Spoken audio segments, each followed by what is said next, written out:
They called her barren. They called her broken. They said a woman who couldn't give life had no business taking up space among the living.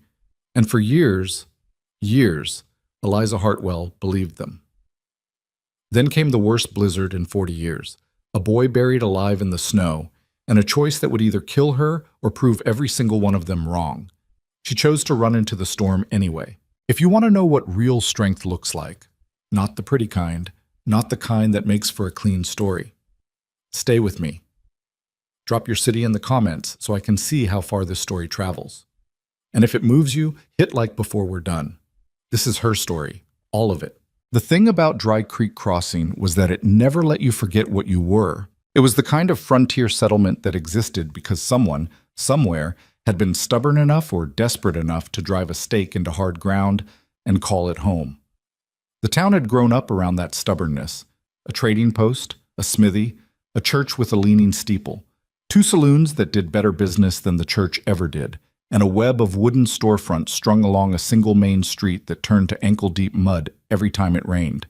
The mountains loomed over all of it from the west, close enough that on clear mornings you could see the snow line on the peaks, sharp and white against the gray sky, like the edge of something that had no interest in human concerns. The people of Dry Creek Crossing were practical people.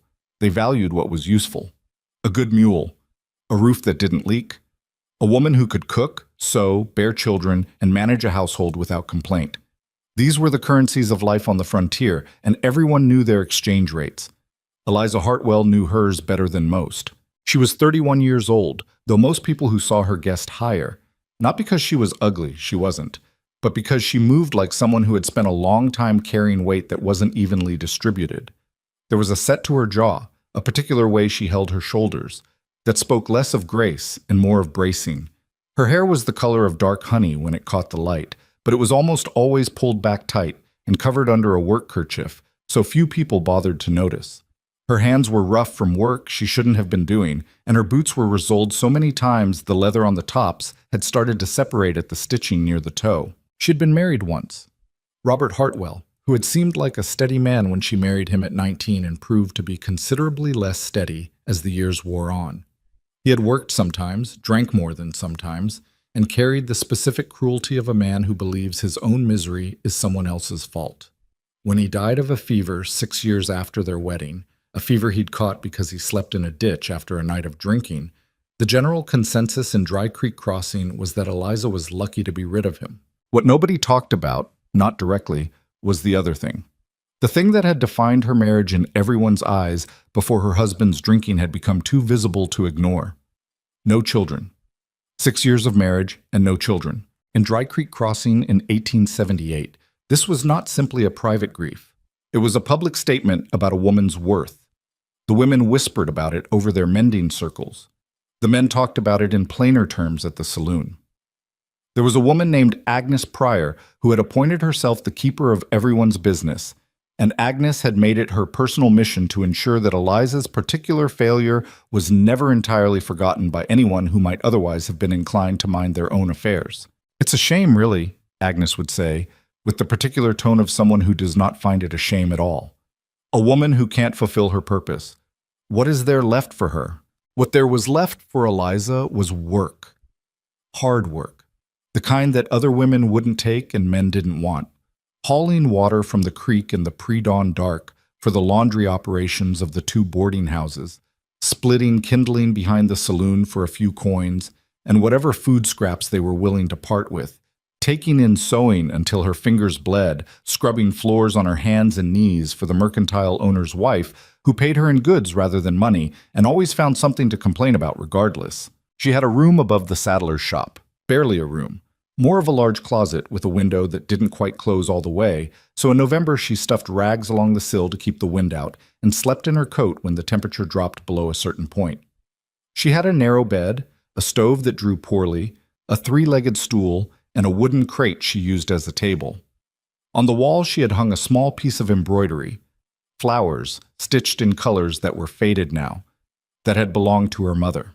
She did not think of herself as a person to be pitied. She had made that decision deliberately, some years ago, and she stuck to it with the same grim persistence she applied to everything else. Self-pity was expensive. She couldn't afford it. What she could afford was not much, but she managed it carefully. The first week of November came in hard that year, with a cold that had teeth in it even before the calendar said it should. The mountains had been wearing snow since mid-October, and the old-timers in town were shaking their heads and saying things like, "She's gonna be a bad one," and "I ain't seen a sky that color in 20 years." The creek that gave the settlement its name had dropped to a thin, ice-edged trickle along the center of its bed. Eliza was hauling a load of firewood from behind the mercantile. She'd negotiated 2 days' worth of groceries in exchange for stacking the new delivery. When she heard the commotion on Main Street, she straightened up, pressing one hand to the small of her back for a moment, and looked around the corner of the building. The horse was the first thing she noticed. A big animal, a dark bay with a white blaze, built more for endurance than speed, with the kind of deep chest and heavy neck you saw on horses that worked in serious country. It was loaded, saddlebags, a pack tied to the rear, several bundles that appeared to be children's belongings, and it stood with the patience of a creature that had seen many miles and expected to see many more. The man leading it was the second thing she noticed, and he was harder to look away from. He was enormous, not in the soft way of a man who ate well, but in the way of someone who had been built up over years of work that most men would have quit. 6'4", maybe more, with shoulders that strained the seams of a heavy coat that had been patched and repatched in several places.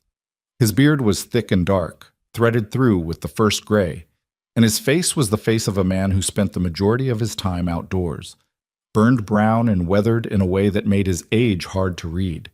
He could have been anywhere from 35 to 50. His eyes, when he turned them toward something, were the particular pale gray of mountain sky before snow. He was arguing with someone, or trying to. Several of the town's women had gathered near the general store, and he was standing in front of them with his hat in his hands, which seemed like a significant concession for a man his size. "I'm not asking for charity," he was saying, and his voice was the kind of voice that carried without effort, a low, rough-edged baritone that had probably never needed to raise itself to be heard. "I'm offering a real arrangement, a woman who needs a home. I've got a home that needs a woman. It's practical." Practical.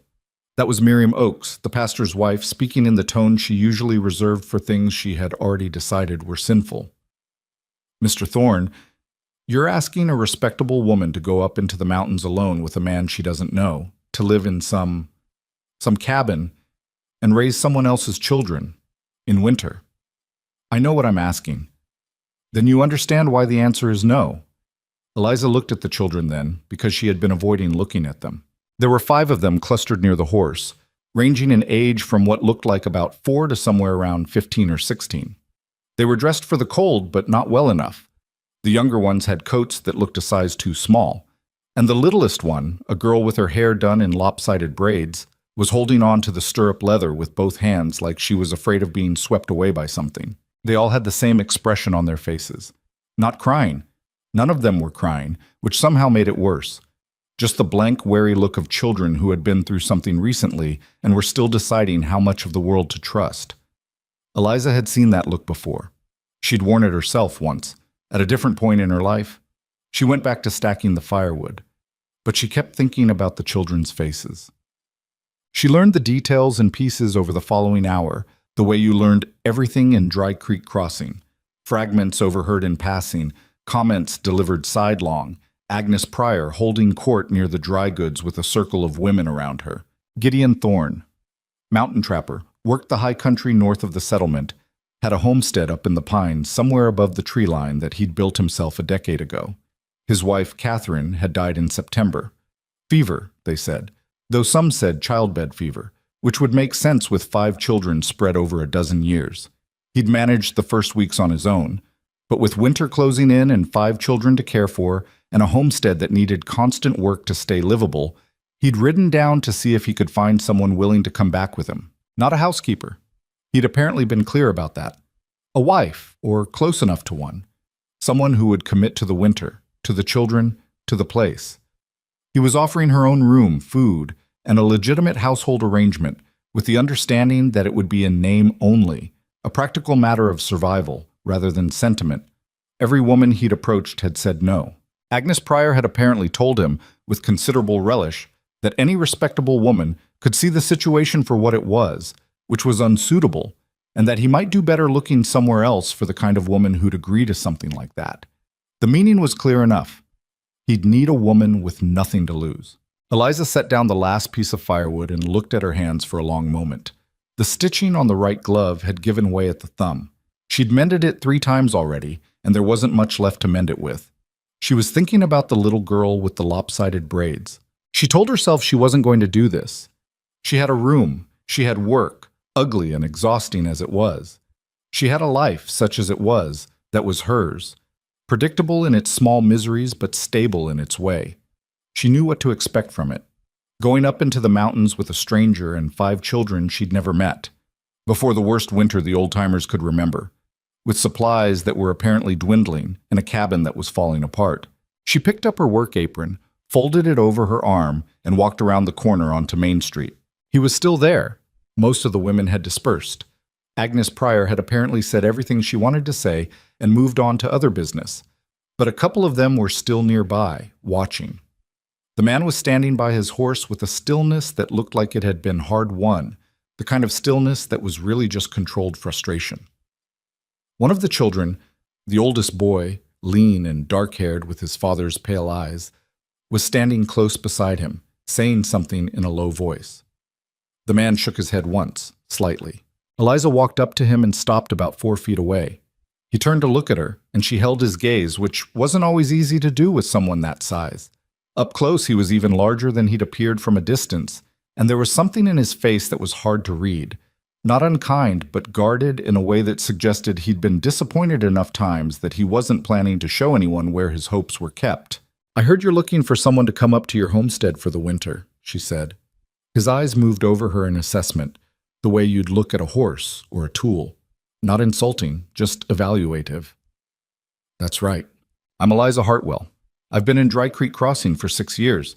I can cook, preserve food, manage a household, doctor minor injuries, sew, do rough carpentry work, handle animals, and carry my share of anything physical that needs doing." She paused. "I cannot give you more children if that's something you're hoping for down the road. My marriage didn't produce any, and from what I understand, that's not likely to change." Something shifted in his expression. Not pity. She would have walked away from pity. Something else. More careful. "I've got 5 already," he said. "I noticed." The oldest boy was staring at her with an expression she could only describe as hostile. She filed that away. "The cabin's in bad shape," the man said. "The roof leaked last fall, and I didn't get it fixed before Catherine got sick. The stores are lower than they should be for winter. I've got a milk cow and some chickens, but the fox got 2 of the hens last month. It's—" He stopped. "I'm not going to pretend it's anything other than what it is." "That's all right," she said. "I'm not going to pretend I have better options." They looked at each other for a moment. "The arrangement," he said, "is in name only. You'd have your own space. That's not what this is." "I understand." Another pause. Somewhere nearby, one of the younger children made a small sound, and the littlest one, the girl with the braids, had moved to press herself against the older boy's side, watching Eliza with dark, serious eyes. "Gideon Thorne," he said, and held out his hand. She shook it. His hand engulfed hers completely, but his grip was careful. "I know, I heard. You're sure about this?" She thought about her room with the rag-stuffed window. She thought about Agnes Pryor's voice. She thought about the little girl's hands wrapped around the stirrup leather. "I'm sure," she said. She had one afternoon to collect her things, which didn't take long because she didn't have much. She settled her account with the saddler. She was 2 weeks ahead on the rent, which she forfeited rather than try to collect, and packed everything she owned into a canvas bag that had belonged to Robert and a smaller leather satchel she'd bought secondhand. She went to the boarding house where she sometimes took meals when she could afford it, ate a bowl of stew, and sat for a while at the table thinking about what she was doing. The woman who ran the boarding house, a widow named Sal Deering who minded her business better than most, brought her a second cup of coffee without being asked and sat down across from her. "You're the one going up the mountain with Thorne," Sal said. It wasn't a question. "Yes." Sal wrapped both hands around her own cup and was quiet for a moment. "You know what they're saying." "I have a general idea." Agnes Pryor is telling anyone who'll listen that you're either desperate or immoral, and she hasn't decided which. Eliza looked into her coffee. Agnes Pryor has been deciding things about me for 6 years. She'll find something new to decide eventually. Sal was quiet again. Then, his wife was a good woman. I knew Catherine a little when they came down for supplies. She was the kind of woman who held things together by sheer will. 5 children and that place up in the mountains, and a husband who was gone trapping half the year. She paused. Those children are going to be a handful, the oldest one especially. The boy, Ethan, he was 14 when Catherine died, old enough to understand what was lost and too young to know how to carry it. Eliza nodded slowly. I'm not going up there to replace her. No, Sal said, but he won't know that, not right away. They left before first light the next morning. Gideon Thorne loaded the horses in the dark with the efficiency of a man who had packed and unpacked in the dark many times before. The children were quiet in a way that felt less like sleepiness and more like bracing. The littlest one, Eliza had learned her name was Clara, and she was 4 years old, and she had not spoken directly to Eliza yet, was carried up onto the horse by her oldest brother and tucked in front of him without ceremony. Eliza's canvas bag and satchel were strapped on without comment. Gideon handed her the reins of a second horse, a gray mare with a calm eye. She's easy, he said. You ride? Well enough. They rode out of Dry Creek Crossing as the sky was just beginning to pale in the east, the horse's breath misting in the cold air, the settlement's lights dwindling behind them. Eliza did not look back. She was not the kind of person who found symbolic weight in not looking back. She just didn't see the point. The trail climbed steadily from the first mile, winding through stands of bare-limbed cottonwood along the creek bottom before ascending into pine. The pines were old and large, the kind that had grown for 100 years in country that didn't encourage easy growth, their trunks thick as barrel staves and their branches filtering the thin November light into something gray and diffused. The children rode in the middle of the group, Gideon at the front and Eliza at the rear, which gave her time to observe them without making it obvious. Ethan, the oldest, was the one she watched most. He rode like someone who had grown up on horseback, easy and automatic, with Clara tucked in front of him that he seemed to be maintaining awareness of even when he wasn't looking at her. He was lean in the way teenage boys were lean before they'd finished growing into themselves, all angles and height, without the mass that would fill it in later. His face, when she caught it in profile, was his father's face at a younger setting. The same jaw, the same set of the mouth, the same pale eyes. He had looked at her exactly once since they left town, directly, fully, long enough to let her know he'd taken her measure and reserved judgment, and not in a generous way. She could work with that. She had worked with worse. The other children, Margaret, who was 12, and who had her mother's look about her, or so Eliza guessed, since she'd never seen Catherine Thorne, careful and watchful, and already, at 12, carrying a quiet competence about her. James, who was 9, who had gone from silence to a rapid series of questions about the trail and the horses and whether there were bears in winter, all directed at his father's back. Henry, who was 6, who had said nothing yet and was riding pillion behind Margaret with his face buried in her back. And Clara, 4, who slept against Ethan's chest for the first 2 hours of the ride and watched everything with large dark eyes for the rest of it. Gideon rode at the front and said very little. Eliza rode at the back and said nothing at all. The mountains were gray and white above them, the trail narrowing as they climbed. By midday, the temperature had dropped another 10 degrees and the sky had taken on the particular flat white quality that usually meant weather coming. She pulled her coat closer and kept riding. They reached the homestead at dusk, which arrived early this high up and this time of year. Her first sight of it was not encouraging. The cabin sat in a clearing at the edge of the tree line, backed against a rock face that served as a windbreak on the north side. Gideon had built it in a sensible location, she'd give him that. It was a substantial structure, larger than she'd expected, with a covered porch along the front and a second structure attached at the back that served as storage and animal shelter. But even in the failing light, she could see the problems. The roof on the left side of the main cabin sagged noticeably at one corner. Several of the porch boards were rotted through and had simply been left that way, leaving gaps you could put a foot through if you weren't paying attention. The door hung slightly off true, and when Gideon pushed it open, it stuck and he had to lean his shoulder into it. Inside was cold enough that their breath still showed. The main room was large. Fireplace on one wall, a rough table and chairs in the center, shelving and kitchen area along the back wall, a second door that led to the sleeping rooms. There was firewood stacked near the hearth, not as much as she'd have liked to see, and the ashes in the fireplace were cold, which meant the fire hadn't been lit today. Gideon went directly to the fireplace and began building a fire. Ethan took the younger children to the sleeping rooms. Margaret stayed and looked at Eliza with those careful eyes.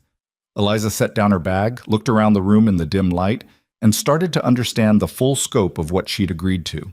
The shelving was disorganized, jars and containers pushed to the back and stacked in front with no logic, which meant she couldn't easily assess the food stores. There were dishes stacked on the table that hadn't been washed recently. The floor needed sweeping badly. The window on the east wall had a crack in one of the panes that had been stuffed with rags, but the rags had shifted and the cold was getting through. The smell of the room was the particular smell of a space that had been inadequately heated and adequately lived in. Wood smoke, unwashed wool, and something underneath it she identified after a moment as grief, which didn't have a smell exactly but had a quality, a heaviness in the air of a place that had held too much loss. "The fire's going to take a few minutes to catch," Gideon said, without turning around.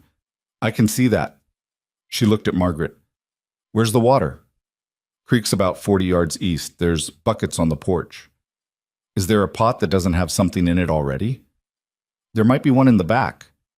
"I'm going to need someone to fetch water," Eliza said. "2 buckets. And I'll need to see what's in those stores before I can figure out what to make for supper." Margaret looked at her for a moment longer, then nodded once and went to find the buckets. Eliza unfolded her coat, hung it on a peg near the door, rolled up her sleeves, and went to look at the shelves. The food situation was not catastrophic, but it required immediate organization to understand what they actually had. She spent the better part of an hour while the fire built itself up cataloging the stores: dried beans, cornmeal, salt pork, canned goods, some root vegetables in a cold box near the back door, 2 hams hanging in the storage structure, flour in a large sack that had been improperly closed and had a smell she wasn't entirely happy about, salt, sugar, a small amount of coffee. Enough, if managed carefully. Not enough if managed the way it appeared to have been managed recently. She made a thick bean soup with salt pork and some dried herbs she found in a paper packet.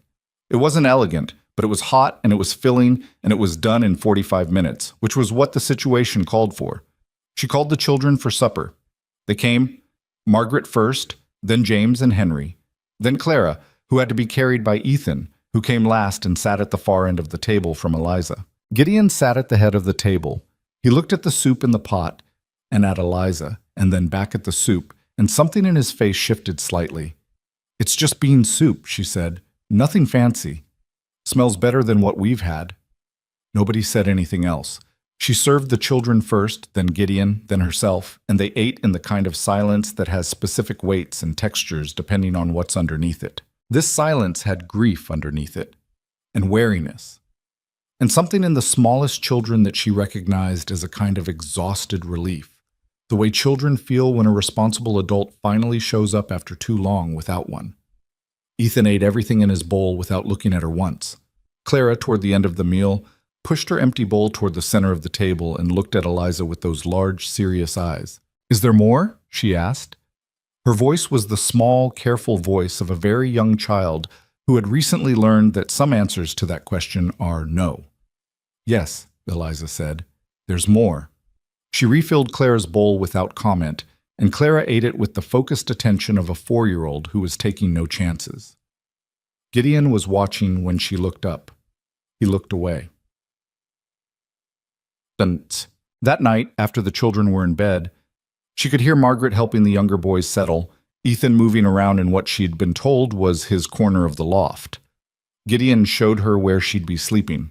It was a small room off the back, clearly meant for storage, with a narrow cot that had been recently made up with what appeared to be every spare blanket in the house. There was a wooden peg on the wall and a small window with frost on the inside of the glass. "I know it's not much," he said. "It has 4 walls and a roof," she said. "I've had worse." He seemed like he wanted to say something else, and then didn't.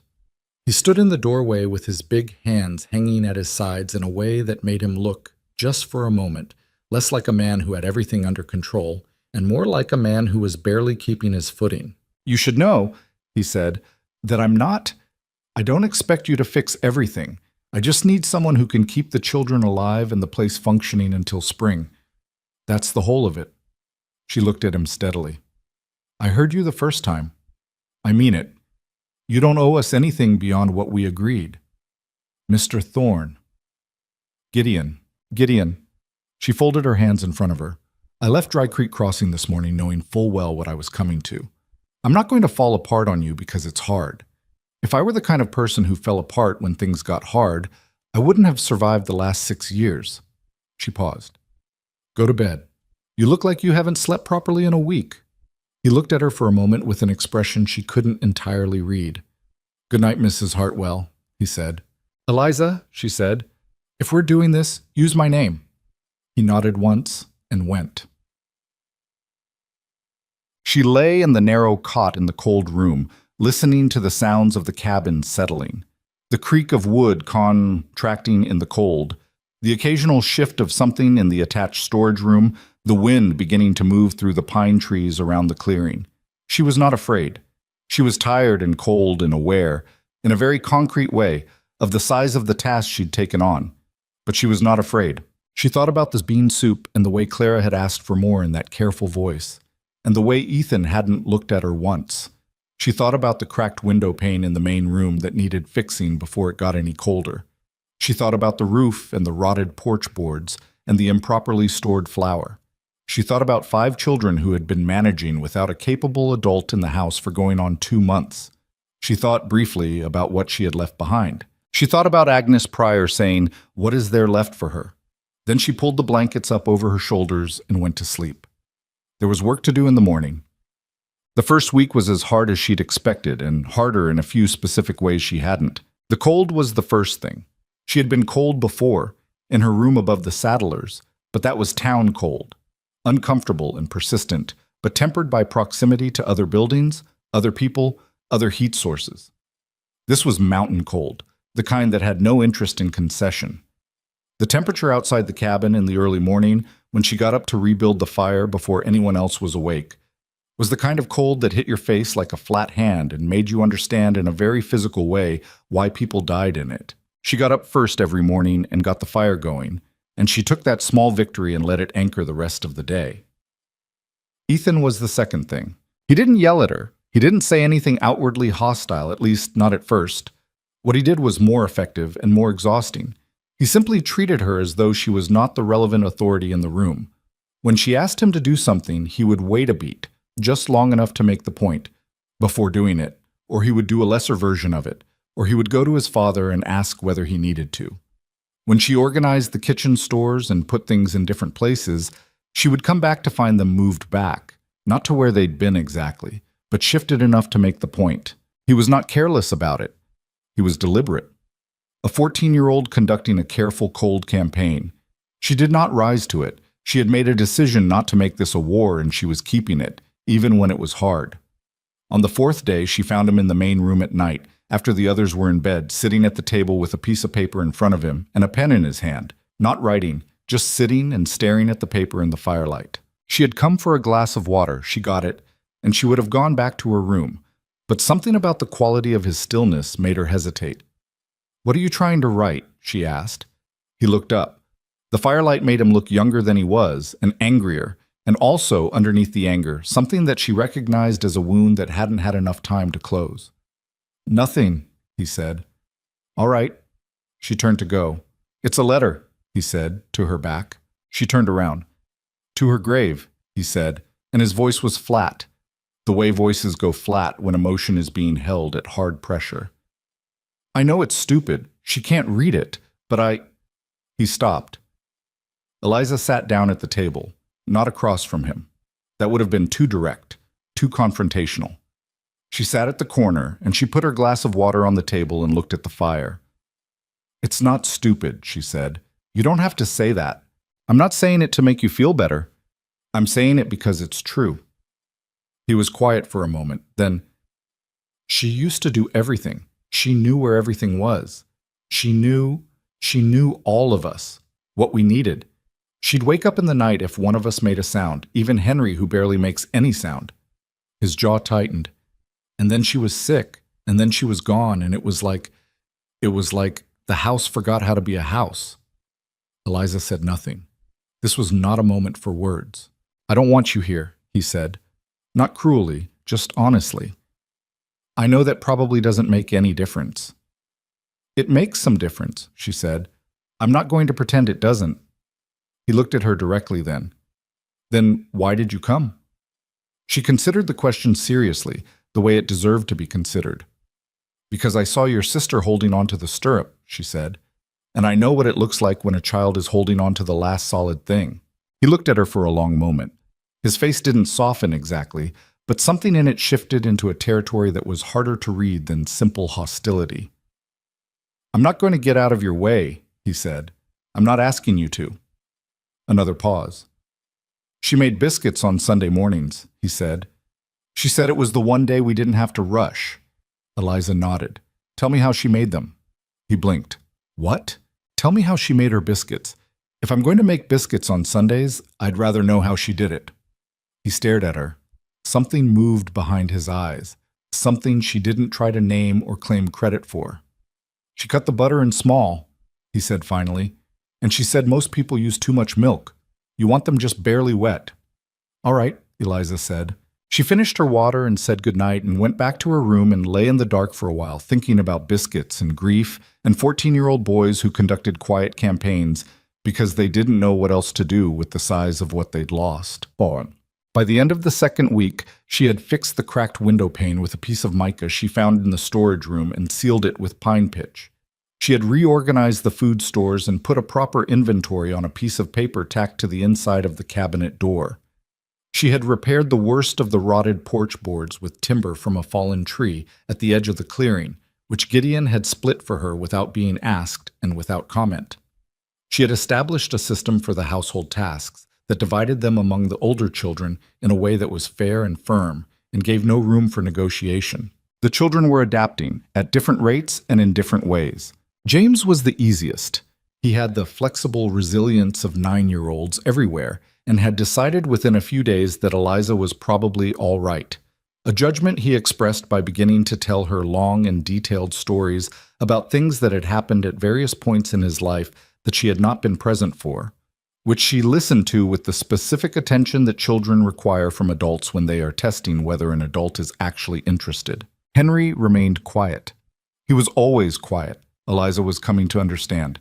It was his nature, not circumstance. He watched everything and said little and moved carefully through the world in a way that reminded her, unexpectedly, of herself. He had begun, without announcement, to position himself near her when she was working. Not helping, not talking, just there. Clara had decided that Eliza was acceptable and had communicated this decision by beginning to ask her questions. A relentless stream of questions, delivered in a 4-year-old's particular combination of urgency and randomness. Why was the snow that color? Could foxes open doors? Where did Eliza come from? What was the biggest thing Eliza had ever seen? Did Eliza think the horses had feelings? And one morning, while Eliza was braiding her hair, did Eliza know how to make braids that stayed? Your braids come undone because they're not tight enough at the top, Eliza told her. Hold still. Ethan does them, Clara said. He tries. I know he does. They always fall down by afternoon. They won't anymore, Eliza said, and finished the braid and felt Clara's head tilt slightly back in a way that was not quite leaning but was not quite not leaning either. Margaret was the most complicated of the children, in the way that 12-year-old girls often are. Perceptive enough to understand the full situation, old enough to have opinions about it, young enough that those opinions were still being formed in real time. She helped Eliza without being asked, which was both useful and, Eliza suspected, something she'd been doing since her mother got sick because someone had to. Eliza made a point of thanking her specifically and also of stopping her sometimes when she moved to take on tasks that were not hers to take. Margaret, she said one afternoon, when she caught the girls starting to clean up after supper when she'd been up since before dawn already. Sit down. I've got it. It's fine. I don't mind. I know you don't. Sit down anyway. Margaret sat. She looked at Eliza with those careful eyes. You've been doing the work of two people, Eliza said quietly, not looking at her, rinsing the bowls. You don't have to anymore. Margaret didn't say anything. When Eliza glanced at her, she was looking at the table and her jaw was working in the way that meant something was happening behind it that she was containing. She did that, Margaret said after a moment. My mother, she always said, sit down, I've got it. Eliza was quiet for a moment. I know I'm not her. No, not unkind, just a fact. But Margaret looked up. You're here. That's something. It was not a declaration of love. It was not even warmth, exactly. But for Margaret, at this stage, it was close to both. Gideon moved through the household like a man who was not entirely sure what his role in it was anymore. He was out before dawn most mornings, checking traps, cutting wood, repairing things on the outer structure of the homestead. He came in for meals, helped with the heavy work when she identified what needed doing, spoke to the children in the direct and economical way of a father who loved them but had never been the primary parent and knew it. He was not a cruel man. He was not even, she was coming to understand, a cold one. He was a man who had built a life in a way that left no room for softness, because softness had not been necessary. Catherine had held the soft center of the household, and now the center was gone, and he was circling the place where it had been. He thanked her for the meals. He thanked her specifically and directly, which she had not expected. On the 10th day, he came in from the cold with his left hand wrapped in his neckerchief, and when she unwrapped it to look at the gash along his palm from a slipped tool, she found it worse than it should have been left, which meant he'd been out there for a while before deciding to come in. She cleaned it and closed it as well as she could with what she had, and he sat at the table and watched her work with that expression that was always hard to read. You should have come in sooner, she said. It wasn't that bad. You've got about half the circulation in your hand that you should have, which means you were out in the cold too long before coming inside. She tied off the bandage. I'm going to need both of your hands functional this winter. Don't be stupid about small injuries.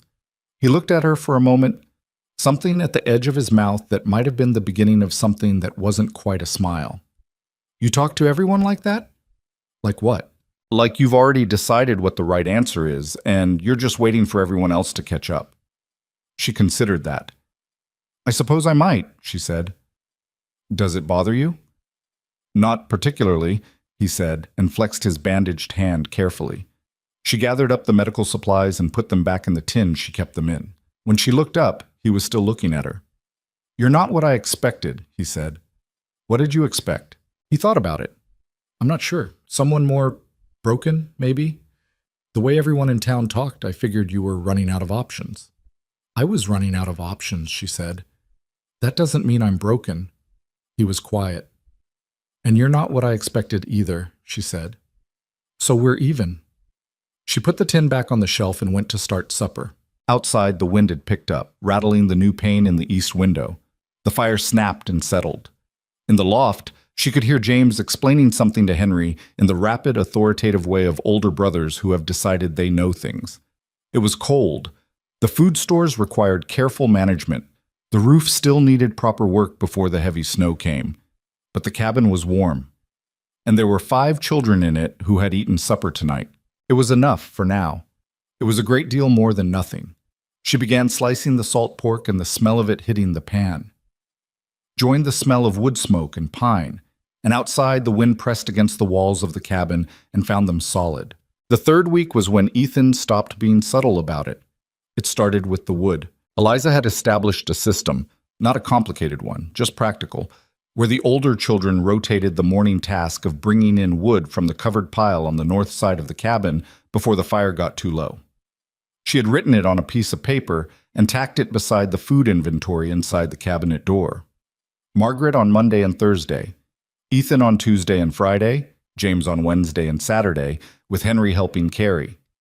It was fair, it was clear, and for 2 weeks it had worked without incident. On the Tuesday of the 3rd week, she came out of her room at 5 in the morning to find the fire burned down to coals and the wood box empty and Ethan still in the loft. She rebuilt the fire herself using the last 3 pieces of split wood from the box, and then she went outside in the dark and hauled in 2 armloads herself until the box was full. By the time she was back inside, her hands were stiff from the cold and she had pine bark down the front of her coat. She made the coffee. She started the oatmeal. She said nothing about the wood when Ethan came downstairs. He knew she'd noticed. She could tell by the slight stiffness in how he moved around the kitchen, the way he didn't quite look at the wood box. He poured himself coffee.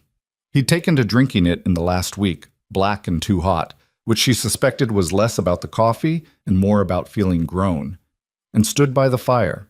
Woodbox was empty, she said, still stirring the oatmeal. I overslept. All right. He waited. She could feel him waiting for her to push further, to make it a confrontation. She kept stirring. It won't happen again, he said, finally, because the silence had become uncomfortable enough that he had to fill it. No, she said. It won't. She served the oatmeal when the others came down and the morning went on. But 2 days later, she found the flour bin open and damp. Someone had left the lid off, and the morning condensation from a pot of water boiling too close had gotten into it. She'd warned everyone about this specifically because the flour was already borderline. She moved the bin, assessed the damage, and said nothing at dinner. That night, she heard Ethan talking in a low voice to Margaret in the kitchen when he thought she was in her room. She rearranged everything again, he was saying. The bins, the jars, all of it. Ma had a way she did things. Ma's way wasn't working anymore, Margaret said, quietly but clearly. You don't know that. Ethan, the flour went bad in October because nobody was managing it right. I know that. You know that. A silence. Then, it's not her house. It's our house, Margaret said, and we needed help in it. The sound of someone pushing back from the table, footsteps, and then quiet. Eliza sat on the edge of her cot for a while. She did not feel victorious. She felt the particular tiredness of someone navigating a grief that isn't hers, but keeps hitting her anyway. She thought about what Sal Deering had told her back in Dry Creek Crossing. He was 14 when Catherine died, old enough to understand what was lost and too young to know how to carry it. He wasn't trying to be cruel. He was trying to hold a line. The problem was that the line he was holding was this is still her house, this is still her order, nothing has changed, was a line that was killing them quietly, and part of him knew it, and knowing it and not being able to stop holding it anyway was the whole shape of his grief. She understood that more than she would have liked to admit. She didn't sleep well that night, and the next morning she made biscuits. Catherine's way, butter cut in small, just barely wet with milk, baked in the cast iron until the tops were the color of a good saddle. She put them on the table without announcement. Ethan sat down and looked at them and looked at her. I asked Margaret how your mother measured the butter, she said. I don't know if I got it right. He picked one up and took a bite, chewed. His jaw worked once, and she saw something move through his face that he immediately controlled, pushed back down behind his eyes where he kept things. You got it right, he said, and looked back at his plate and ate the rest of it in silence. It was not a peace treaty, but it was something. Gideon had watched the whole exchange from his end of the table without saying a word. When she glanced at him, he was looking at his coffee, but his shoulders had dropped about half an inch from where they usually sat, which she was learning to read as the equivalent of a long exhale. The biscuits became a Sunday thing. She didn't announce it as a tradition or make it into something. She just made them, and then the next Sunday she made them again, and after a few weeks the younger children started coming downstairs on Sunday mornings with a particular alertness that meant they already knew what day it was. It was a small thing. Small things were how you built a household, one Sunday at a time. The work, meanwhile, was relentless in the way that mountain life in winter was always relentless. Not dramatic, just constant, the kind of labor that wore you down not through any single catastrophic demand, but through sheer accumulation. Every day the fire needed tending. Every day water needed hauling from the creek, which was dropping further as the cold deepened and required breaking through ice along the edges each morning.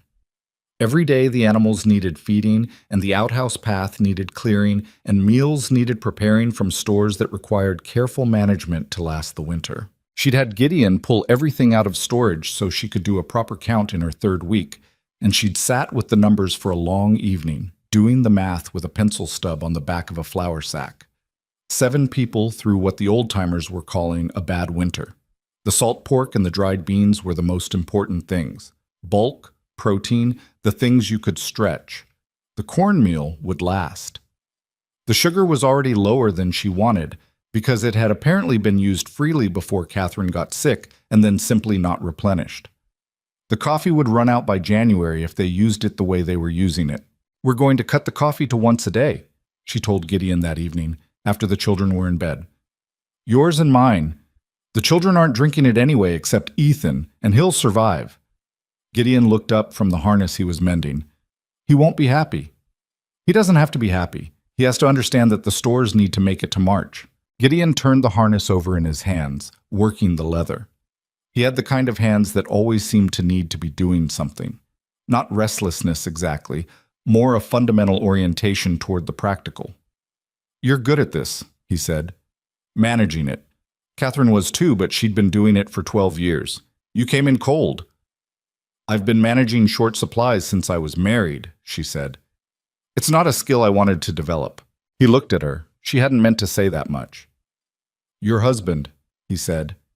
Not a question. "He wasn't steady with money. I learned to make what there was last." She picked up her mending. It turned out to be useful eventually. He was quiet for a moment, and she thought he'd let it go. Then, "He's dead." 6 years ago. "Was that—" He stopped. "Was it a relief?" She looked at her mending. "Yes. I'm not going to dress it up into something more respectable than that." He nodded slowly. "I won't ask you to." The fire popped and settled. Outside, the wind had picked up, moving through the pine trees with the sound it made in November. Not the screaming it would reach in January, but the long, low moan of something gathering itself.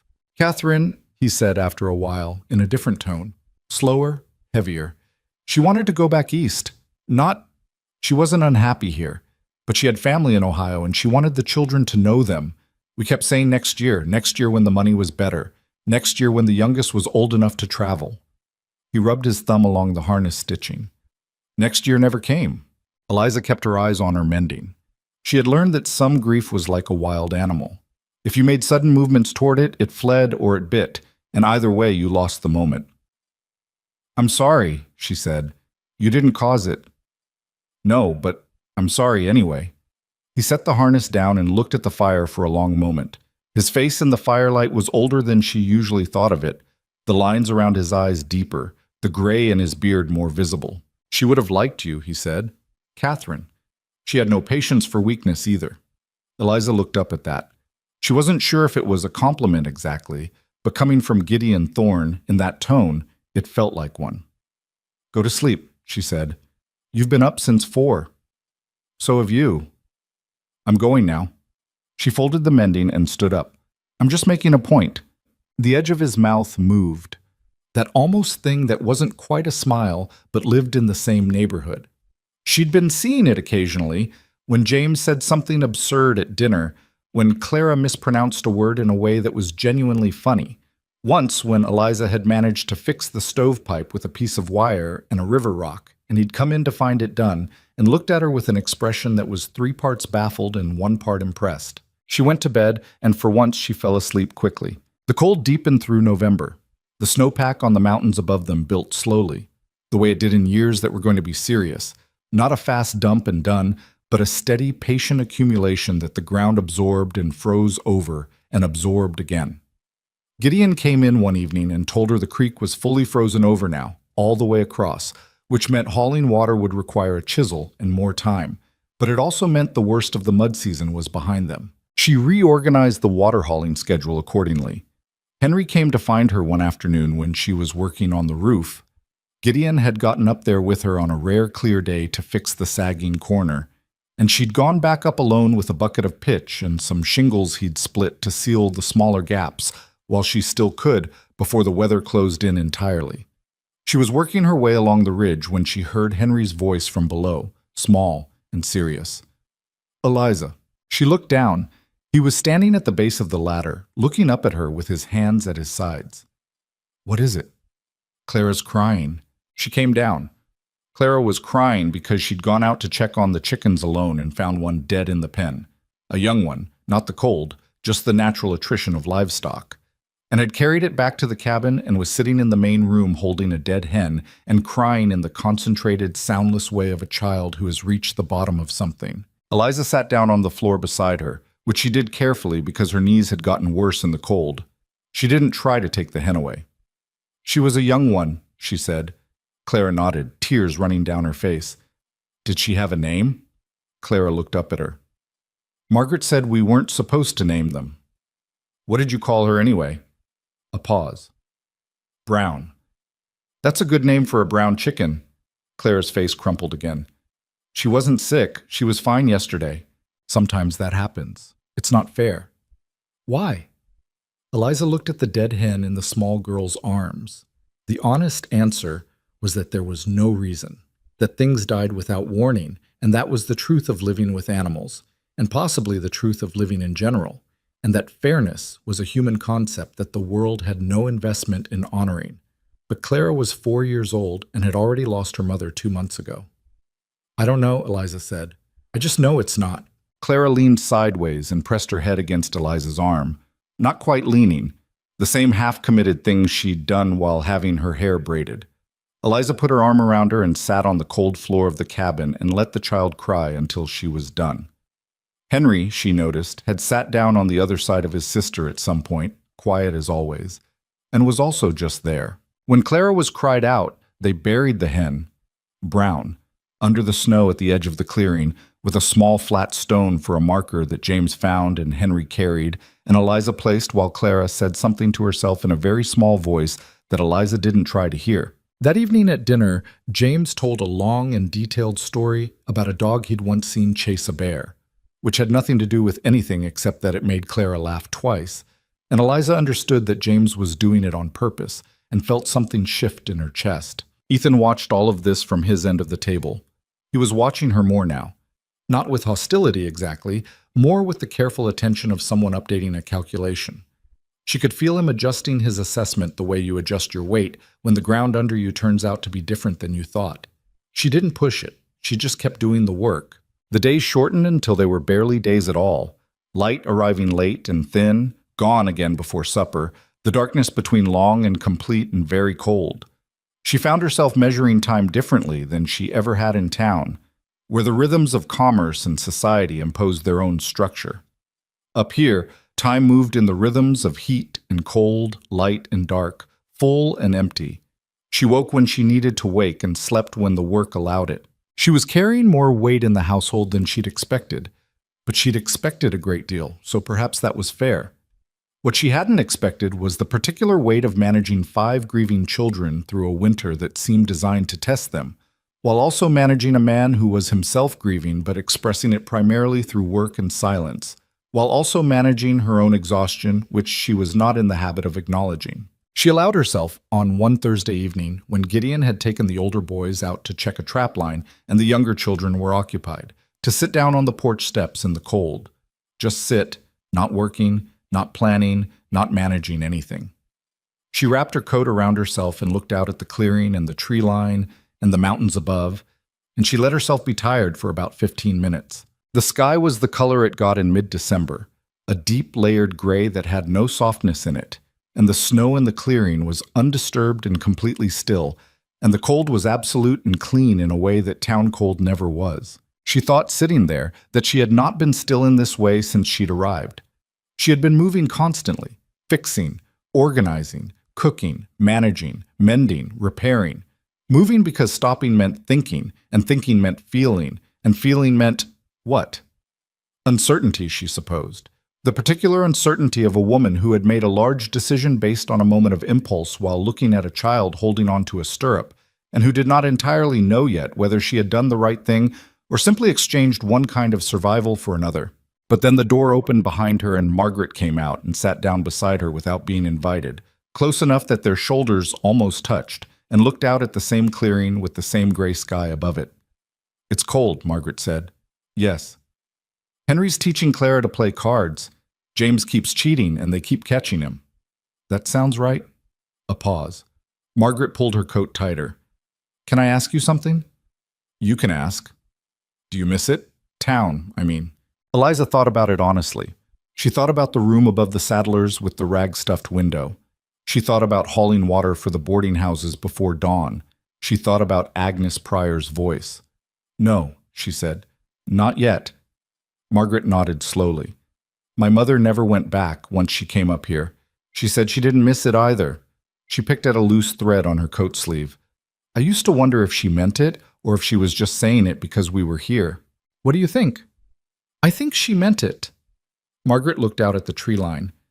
I think she liked having something to hold together. She was that kind of person. Eliza said nothing. You're that kind of person too, Margaret said. Not warmly, not coldly, just as a fact, offered plainly. The cold had started to work its way through Eliza's coat, and she knew she needed to go back inside. But she stayed another few minutes, sitting beside the 12-year-old girl in the gray December light, and something she hadn't named yet settled a little further into place. Inside, someone, James, she was almost certain, said something that made Clara shriek with laughter, the pure, unguarded kind that children produced when they'd forgotten for a moment to be careful. Margaret stood up and brushed the snow off her coat. I'll start the water for supper, she said. No, Eliza said, standing too. I'll start it. Go back in and make sure James isn't actually cheating. He is definitely actually cheating. Then catch him properly. That's an education too. Margaret went in, and Eliza followed, and the door shut behind them on the cold and the gray sky and the completely still snow, and the cabin was warm and loud with children, and for the first time since she'd arrived, she didn't immediately start calculating the next task. She just stood inside the door for a moment and listened to Clara laughing. Then she went to start the water. Outside, past the tree line, the mountain held its snow in silence, and the sky kept darkening toward the particular heavy gray of a system building far to the north, the kind of gray that meant something was coming that had not yet decided how serious to be. But that was later. That was still weeks away. For now, the fire was going. The children were fed. The stores would last. The roof held. It was not peace, exactly. The house still had its grief in it, still had Ethan's careful silences and Henry's watchful quiet, and the particular absence that lived in the corner where Catherine's things had been. Those things didn't go away because a woman from Dry Creek Crossing was managing the food inventory and fixing roof shingles and making Sunday biscuits. But the chaos had order in it now. The cold had been answered. The children had been held one way or another on the days they needed holding. That was what she had come to do. And somewhere in the middle of doing it, without intending to and without noticing the exact moment it happened, she had stopped thinking of it as a bargain she'd struck and started thinking of it as hers. Christmas came and went quietly. She had not expected to mark it at all. It seemed presumptuous, somehow, to impose celebration on a household still wearing its grief. But Margaret had mentioned it the week before in a voice carefully stripped of expectation, the voice of a child who had learned not to ask for things directly. And so Eliza had thought about it and decided that a household with 4 children under 12 could not simply let December 25th pass like any other Tuesday. She didn't have money for gifts. That wasn't the point anyway. She spent 3 evenings after the children were in bed making small things from what was available. A rag doll for Clara, stitched together from scraps of worn-out clothing, with button eyes she'd salvaged from a coat of Robert's that she'd brought in her satchel and never found another use for. A carved wooden horse for Henry, which Gideon had actually made at her request without asking why, working at the table after supper with a small knife and a piece of pine until the shape emerged. She wrote out a set of card game rules for James on a piece of paper. Real rules, including the proper way to cheat and the proper way to catch someone cheating, which she presented as a legitimate educational document. For Margaret, she hemmed a length of blue wool she'd found in the storage room, Catherine's fabric that had never been made into anything, into a proper shawl. For Ethan, she thought longest. He was 15 nearly, and the things that mattered to him were not small things she could manufacture from scraps. She finally wrote out on 2 pieces of paper everything she knew about the mountain trap lines. The ones Gideon had shown her on a rough map, the terrain, the seasonal behavior of the animals, the tricks of reading snow and track. She had been paying attention since she arrived, cataloging what Gideon said and what she observed herself, and it amounted to more than she'd realized. She folded the papers and tied them with a piece of twine. He looked at them for a long time without speaking. Then he looked at her. "You've been learning the lines," he said. "I pay attention. My father doesn't give this out to people." "I know. Ask him about the Eastern Ridge sometime. He didn't tell me everything." Something shifted in his face. Not warmth exactly, but the door that had been firmly shut swung open about an inch, and light came through the gap. He folded the papers carefully and put them in his coat pocket. "Thank you," he said. The words came out slightly stiff, like a muscle he hadn't used in a while, but they came out. She nodded and moved on because making it into a moment would have ruined it. Clara spent the better part of the day carrying the rag doll pressed against her chest, telling it things in a low voice that nobody else was meant to hear. James studied his card rules with the focused intensity of a child discovering a new system. Henry put the carved horse on the windowsill of the room he shared with James, in the exact spot where the winter light hit in the afternoon, and left it there. Gideon gave her nothing, which she hadn't expected him to, but at the end of the day he came and stood beside her while she was washing up the dishes and said without preamble, "What you did for them today mattered," and then went back to his chair. She kept washing dishes and said nothing, but the thing in her chest that had been tight for weeks loosened by a small but specific amount. January arrived like a door slamming shut. The temperature dropped in the first week of the new year to the kind of cold that was not just uncomfortable but actively dangerous. The kind where exposed skin went numb in minutes and where a wrong decision outdoors could turn from mistake into catastrophe faster than you could correct it. Gideon had built up the firewood supply through December, making trip after trip to the trees at the edge of the clearing with the big axe, and the covered pile on the north side of the cabin was stacked as high as the overhang allowed. Even so, she ran calculations in her head most mornings, and the margin was narrower than she liked. The children were confined indoors more than any of them wanted. This produced its own specific pressures. James, who needed to move, ricocheted off the walls of the cabin like something that had been compressed and could not stay contained. Henry retreated further into himself, spending hours sitting near the window watching the snow in the clearing with an expression that was impossible to read. Clara developed a cough that turned Eliza's stomach cold with worry until it resolved on its own after 4 days, leaving everyone slightly frayed. Margaret took on extra reading with the younger ones, using a worn primer she'd found in a trunk, and showed a patience that Eliza suspected came from Catherine and was both admirable and faintly heartbreaking to observe. Ethan was better than he'd been. Not good, not easy, but better. He had stopped the small acts of resistance, the shifted bins and the avoided eye contact, and had moved into something that was not yet friendship, but was at least a working truce. He helped where he was needed without being asked. He took on Gideon's share of the outdoor work when his father was further out on the trap lines, and he did it with a competence that reminded her, on a level she kept to herself, that whatever he'd been before his mother died, he was becoming something else now. Something older and harder than a boy his age should have to be. She found him one afternoon in the storage room, going through a wooden box that she hadn't opened yet. He heard her come in and looked up without guilt, but with a particular guardedness. "There are letters in here," he said. "Hers." She stopped. "I haven't touched that box." "I know. I was looking for the extra lamp oil, and I found it." He looked back down at the box. The letters were tied with a faded ribbon. "She wrote to her sister in Ohio every month. My father mailed them when he went down to town." He paused. "I don't know if she mailed the last ones, from when she was sick." Eliza leaned against the door frame. The storage room was cold, barely above freezing, and her breath showed. "Do you want to read them?" she asked. "They're private." "She was your mother." He touched the ribbon without untying it. "What if they're sad?" "They probably are," she said. "Some of them." He was quiet for a long moment. "She was scared," at the end. "She didn't say it, but I could tell." He looked up. "I keep thinking about what she was scared of. Whether it was dying or whether it was us, leaving us." Eliza stayed very still. "It was probably both," she said. "Those things are hard to separate." "Yeah." He put the box carefully back where he'd found it. "I'm not ready to read them yet. They'll be there when you are."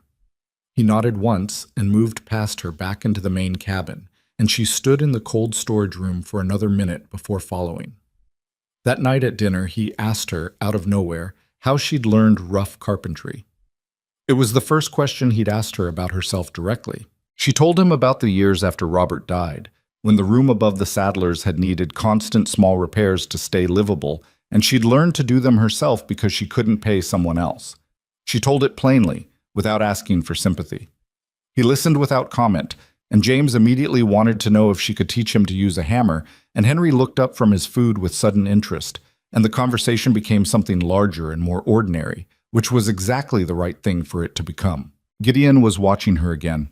She had gotten used to this, the way he observed without much expression, with those gray eyes that didn't miss things. He watched the children, he watched the weather, he watched her. She didn't find it unsettling anymore. It was simply the way he moved through the world, gathering information and keeping most of his conclusions to himself. She caught him watching one evening when she was helping Clara with her hair before bed.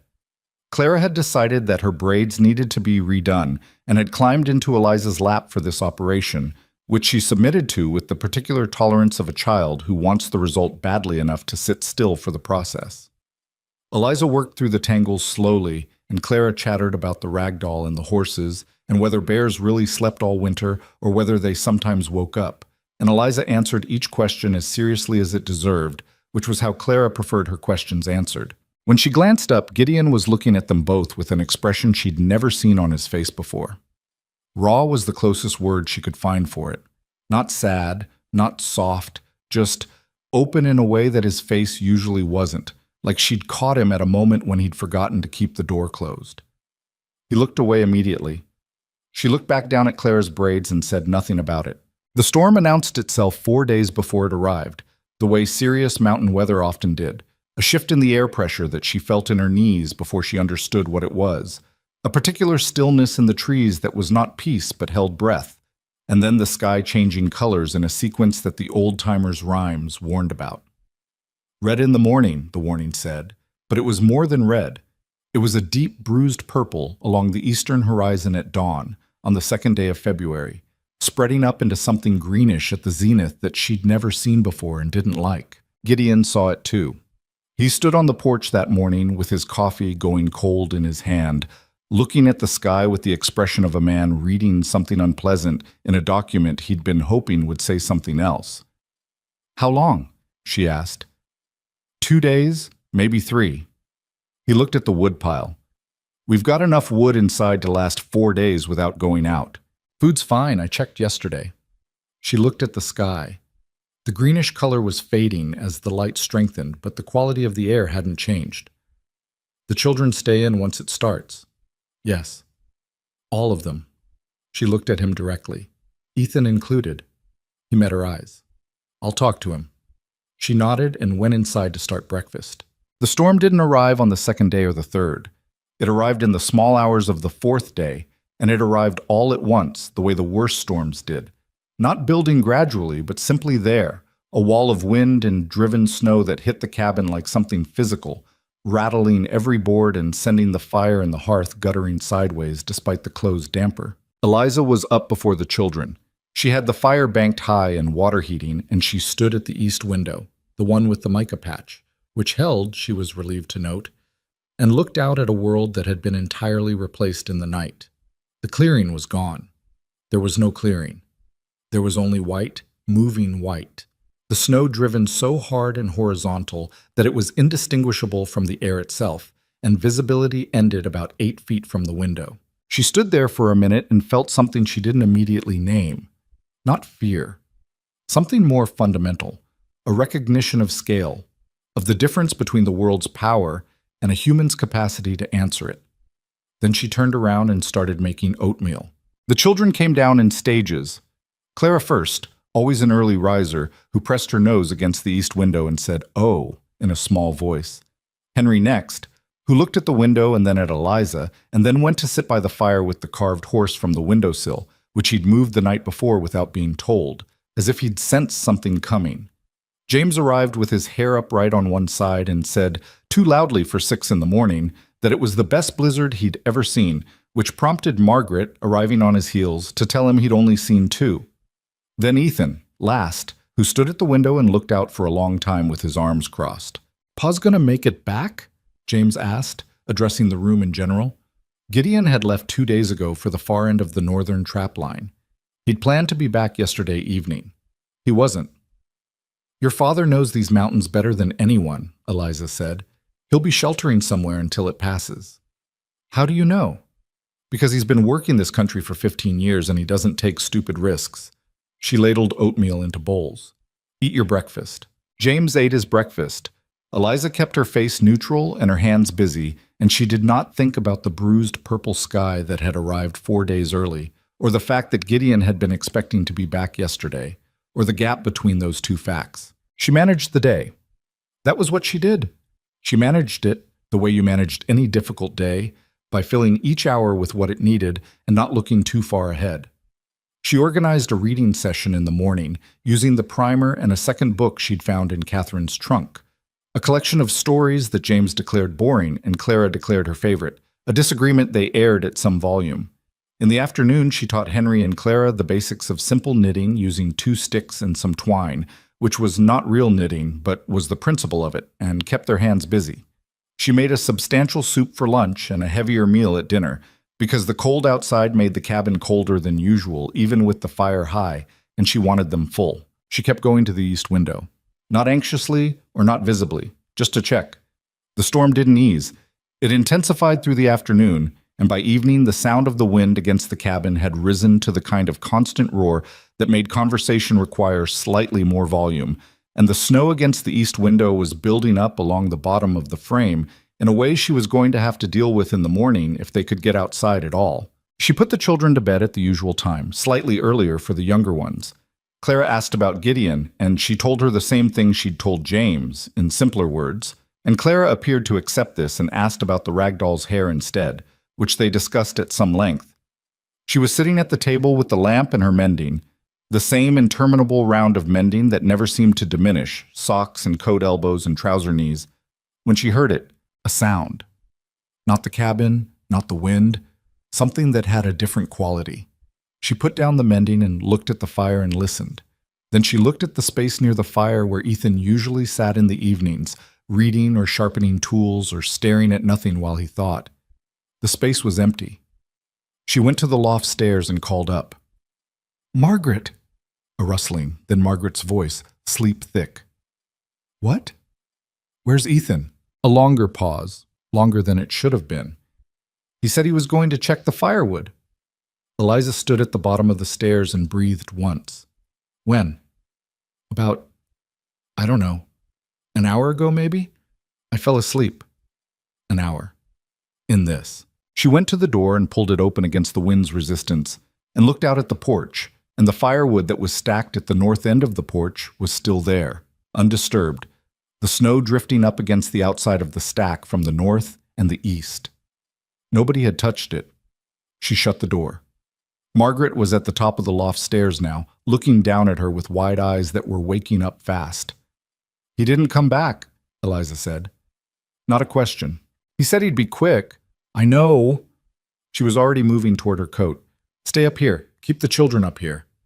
"What are you going to—" "You can't go out in that. I need you to keep them here, Margaret." She looked up at the girl. "Can you do that?" Margaret stared at her for one frozen second. Then, "Yes." Eliza pulled on her coat. Her heaviest one, the one she'd worn on the ride up from Dry Creek Crossing, oiled canvas over wool. She pulled on her work gloves, then the heavier mittens over those. Her boots were by the door. She sat and laced them tight, all the way up, the way she'd learned to do in serious cold. She was not thinking in large thoughts. She had closed down to the immediate, what she needed, what the task was, what the margin of error looked like. Ethan had been out there for an hour, minimum, in a whiteout with a temperature that was probably 15 below the usual cold, which was already serious cold. A boy of 15 in those conditions had minutes. She didn't know how many. She was not going to use time calculating. She found the heaviest rope in the storage room, a logging rope, thick and long, maybe 60 feet of it coiled on a peg. She tied one end to the iron ring on the back wall of the porch, the one Gideon used for hanging game, and tied the other end around her own waist. Not her wrist. If she went down, she needed her hands free, and a wrist tie could injure her. She stood at the edge of the porch with 60 feet of rope tied to her and looked out at the storm. It was the closest thing to nothing she'd ever seen. White and roaring and entirely without reference. No tree line, no clearing, no sky. Just the driven snow from every direction at once, and the sound of the wind that was beyond what wind should be able to sound like. She thought about this firewood. He'd said firewood.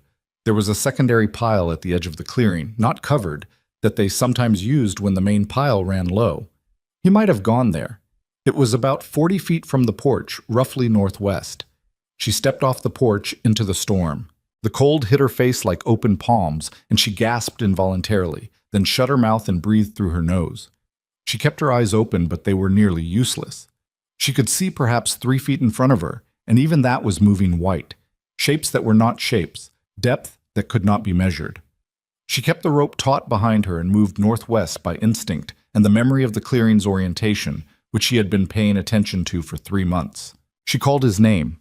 The wind ate the sound immediately, taking it sideways before it could travel more than a yard. She called again anyway, louder than she thought her voice could go. She moved in an arc, sweeping left and then right, always feeling the rope behind her, always measuring the distance she'd come from the porch by the tension in the line. At 40 feet, she'd found nothing. She went further, paying out rope, moving in wider arcs, calling between movements because it was all she could do. The cold was working through her coat now. Not catastrophically, not yet, but she could feel it finding the seams, the places where the wind got in, her face going from painful to numb in a progression she was tracking with the analytical part of her mind that she'd learned to keep separate from the part that felt things. At 50 feet, she almost fell over him. Her boot caught on something that wasn't ground, too soft, too rounded, and she went down hard on one knee and put her hands out and felt cloth. Thick cloth. A coat. A shoulder. Ethan. She pulled at him and got no response. She found his face. He'd gone down face first, which was what kept the snow from building up across his nose and mouth. A piece of terrible luck that had gone the right way. She grabbed his collar and his belt and pulled, and he was dead weight, completely limp, and he was heavier than she'd expected. All that teenage height and bone with no softness to it. She was not going to be able to carry him. She was strong, stronger than she looked, but she was not large, and he was 15, and she'd already come 50 feet into a blizzard. She rolled him instead, got him onto his back and crouched behind him, and pulled him backward, his head against her legs, moving by inches in the direction she believed was the cabin. She kept the rope in her left hand and pulled with her right arm under his arms, backwards, shuffling, her knees screaming from the cold and the effort. She called his name again and again, less because she expected him to answer, and more because she needed to keep her own mind moving forward. Twice she lost the direction and had to correct by the rope, feeling for which way the tension went. Once she slipped in the snow and went down sideways with his weight coming partially onto her, and she lay there for a moment in the roaring white, her cheek against the snow, and let herself have exactly 1 second of something that was not quite despair but was adjacent to it. Then she got back up and kept pulling. She felt the porch steps before she saw them. Her heel hit the bottom riser, and she nearly fell backward over it and caught herself on the railing. She adjusted her grip on Ethan, both arms now, and half lifted, half dragged him up the 2 porch steps and across the boards to the door. She couldn't get the door open while holding him. She let him down onto the porch carefully. His breathing was shallow, but it was there. She could feel his chest move, and grabbed the door handle with both hands and pulled it open against the wind, and then got her arms under his again and pulled him through. The warmth of the cabin hit her face like something physical, and her eyes blurred immediately, whether from the temperature change or something else she didn't examine. Margaret was at the top of the loft stairs. She made a sound when she saw them. "Get the blankets," Eliza said. Her voice was strange to her own ears. Flat and too steady. The voice she used when steadiness was the only thing that mattered. All of them. And the hot water from the stove. She dragged Ethan to the fire and got him down next to it and started getting his coat off. His hands were white along the fingers, and she worked on them first, pressing them between her own, which had not much warmth left in them either, but more than his. Margaret was there. And James was there, even though she told him to stay up, and Henry appeared from somewhere with a blanket wrapped around his shoulders like a cape and handed it to Eliza without being asked. "Is he—" James started. "He's alive." She kept her hands on Ethan's, pressing. "He's going to be cold for a while. Find me more blankets." She worked on him for the better part of an hour. Hot water for his hands and feet, wrapped and rewrapped, blankets stacked until the pile of them looked impractical. She checked his breathing and his pulse and talked to him in a steady, ordinary voice, not urgently, just talking, about the Sunday biscuits, about the trapline papers she'd given him, about the fact that James had been cheating at cards for weeks. and she was fairly certain Margaret had known the whole time. He came back slowly. First a change in his skin color, the white retreating from his fingertips. Then a shudder that went through his entire body, deep and uncontrolled. Then a sound, a low, rough sound that was not quite a word. Then his eyes opened. He looked at the ceiling. Then he turned his head and looked at her. She was kneeling beside him on the floor, her wet coat still on, her hands wrapped around both of his, and she must have looked— she didn't know what she looked like. She didn't care. "You went for the back pile," she said. His voice was barely a sound. "Thought we had plenty on the porch." She wasn't angry. She was going to be later, but right now she was just tired. "Don't do that again." He looked at her for a long moment. His eyes were the same gray as his father's, and in them she saw something she hadn't seen there before. Not gratitude exactly, which was too small, but the specific expression of a person who has understood something at a level beyond words. "You came out," he said. "Yes." "In that." "Yes." He was quiet. The fire cracked. Outside, the storm was still going, roaring against the walls of the cabin like it had a personal grievance. But in here it was warm, and the blankets were stacked, and all 5 children were accounted for. Clara had come down at some point during all of this and had worked her way under one side of the blanket stack and was pressed against Ethan's side, her rag doll gripped in both hands, her eyes very large and very still. Ethan looked down at her, and then something happened to his face. The thing that had been kept back behind his eyes since September let go of some of its pressure, not all of it, but some, and he put his arm around his little sister and pulled her close and closed his eyes. Margaret sat down against the wall near the fire with her knees up. James sat beside her. Henry sat on Eliza's other side, close enough that she could feel his warmth, and said nothing, because that was Henry. Eliza sat in the middle of all of them, wet and exhausted and still slightly shaking from the cold she'd brought in with her, and she let herself not move for the first time in hours. The rope was still tied around her waist. She'd forgotten about it. She reached down and untied the knot slowly, her fingers stiff and slow, and set the rope beside her on the floor. She did not think about what would have happened if the rope had been 10 feet shorter. She did not think about what she would have told Gideon.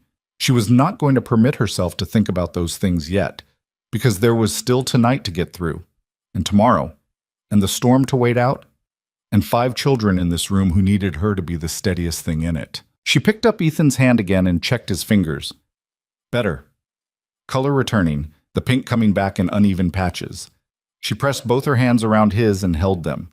Outside, the mountain pushed everything it had against the walls of the cabin. The walls held. The storm broke on the 3rd day. It didn't ease gradually the way some storms did, pulling back in stages, giving you time to adjust.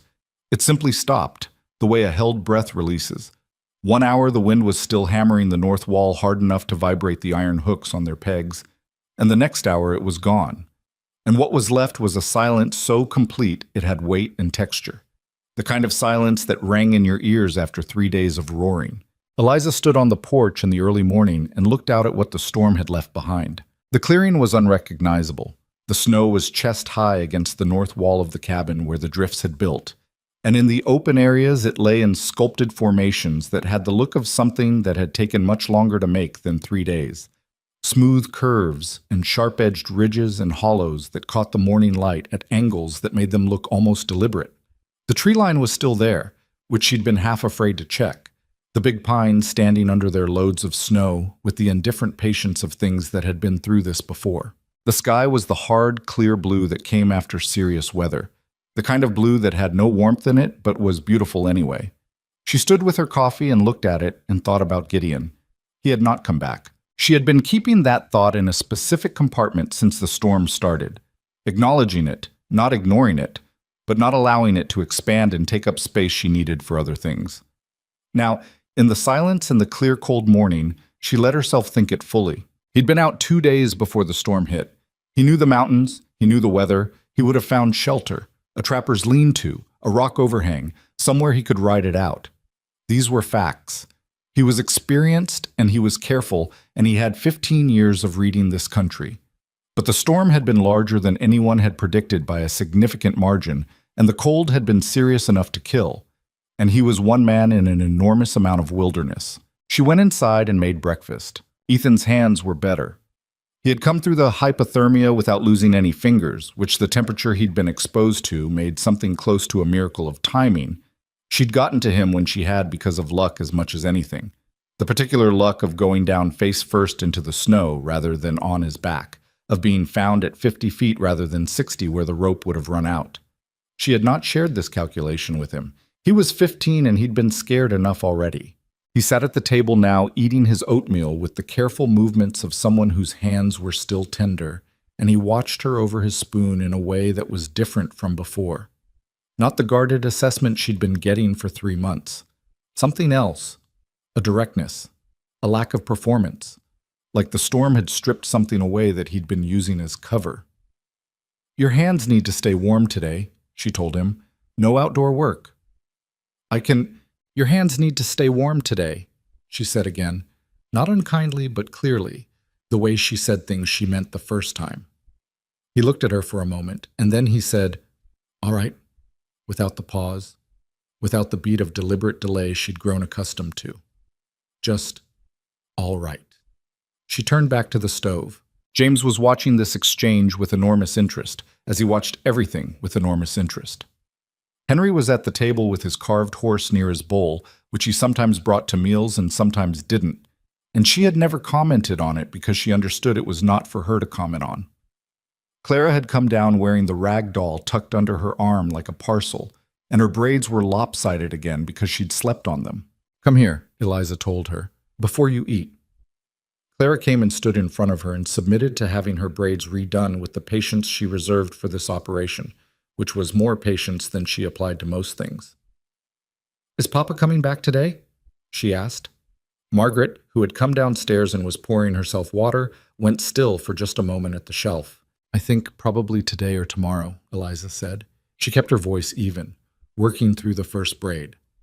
"The storm's over and the sky is clear. He'll be moving as soon as he can." But where was he? Somewhere safe and dry, out of the wind.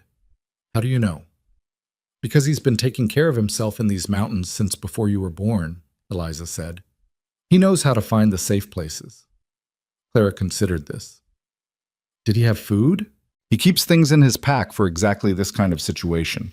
Dried meat, hardtack, enough." "Is he cold?" "Probably a bit. He'll be wanting his coffee when he gets back."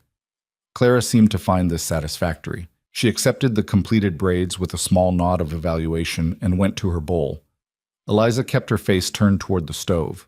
The morning was occupied with the aftermath of the storm.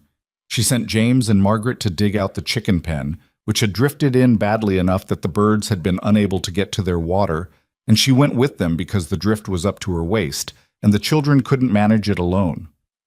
Ethan stayed inside with Henry and Clara, and when she came back inside, stamping snow off her boots an hour later, she found that he had, one-handed, in deference to his sore hands, managed to patch the gap in the sleeping room door that had been letting cold through all winter. He'd used a strip of leather and some tacks that she'd been meaning to apply herself for weeks. He was putting the tack hammer away when she came in, and he looked at her with a slight defensiveness that suggested he'd expected a lecture about using his hands. She looked at the door. The patch was crooked, but it was solid. "That'll help," she said. "It was bothering me," he said. "Me too." He put the hammer away without further comment and went to help Henry, who had spread a map out on the table, Gideon's rough map of the trap lines, and was studying it with the focused attention he usually reserved for his carved horse. She stood in the doorway of the storage room for a moment, watching all of them, and felt something she hadn't felt in a long time, something that she had stopped expecting to feel and so had stopped looking for, the way you stop looking for things you've accepted are gone. She heard the horse before she saw it. A sound from outside, a muffled crunch of hooves in deep snow, and then the dark bay's blaze appearing at the tree line with Gideon on his back, moving slowly, the horse's legs working through the deep drifts with visible effort. Even from inside, she could see that the horse was tired, and that Gideon was riding with a stillness that meant he'd been cold for a long time and had gone past shivering into conservation. The children heard it too. James was off his stool and at the door before she could say anything, and then it was all of them. Clara dropping her rag doll, Henry leaving the map, Margaret appearing from the sleeping room, piling out onto the porch in various states of coat buttoning. She stayed inside for a moment, watching through the east window. She watched Gideon pull the horse up at the edge of the cleared area and look at the cabin, and she watched him take in the porch full of children, and she watched something in his face change. The particular collapse of a face that has been held under control for too long and finally receives permission to let go. He got off the horse carefully, which told her he was stiffer than he was letting on, and the children came down off the porch into the snow to meet him. And Clara got there first because Clara always got where she was going first, regardless of obstacles, and launched herself at him with the faith of a 4-year-old who has never once doubted she would be caught. He caught her. He held her against his chest with one arm, and the other children arranged themselves around him, and he stood in the snow in front of his cabin and held them, all of them, without saying anything for a long moment. Then he looked up and found Eliza in the east window. She turned away and put the coffee on. He came inside a few minutes later, after seeing to the horse, the children trailing him like a tide, all of them talking at once. James with the detailed account of the storm as witnessed from the loft. Clara with an update on the ragdoll's activities during the blizzard. Margaret quieter, but close. Henry stood near the door and watched his father with the expression he usually wore, which was careful and deep.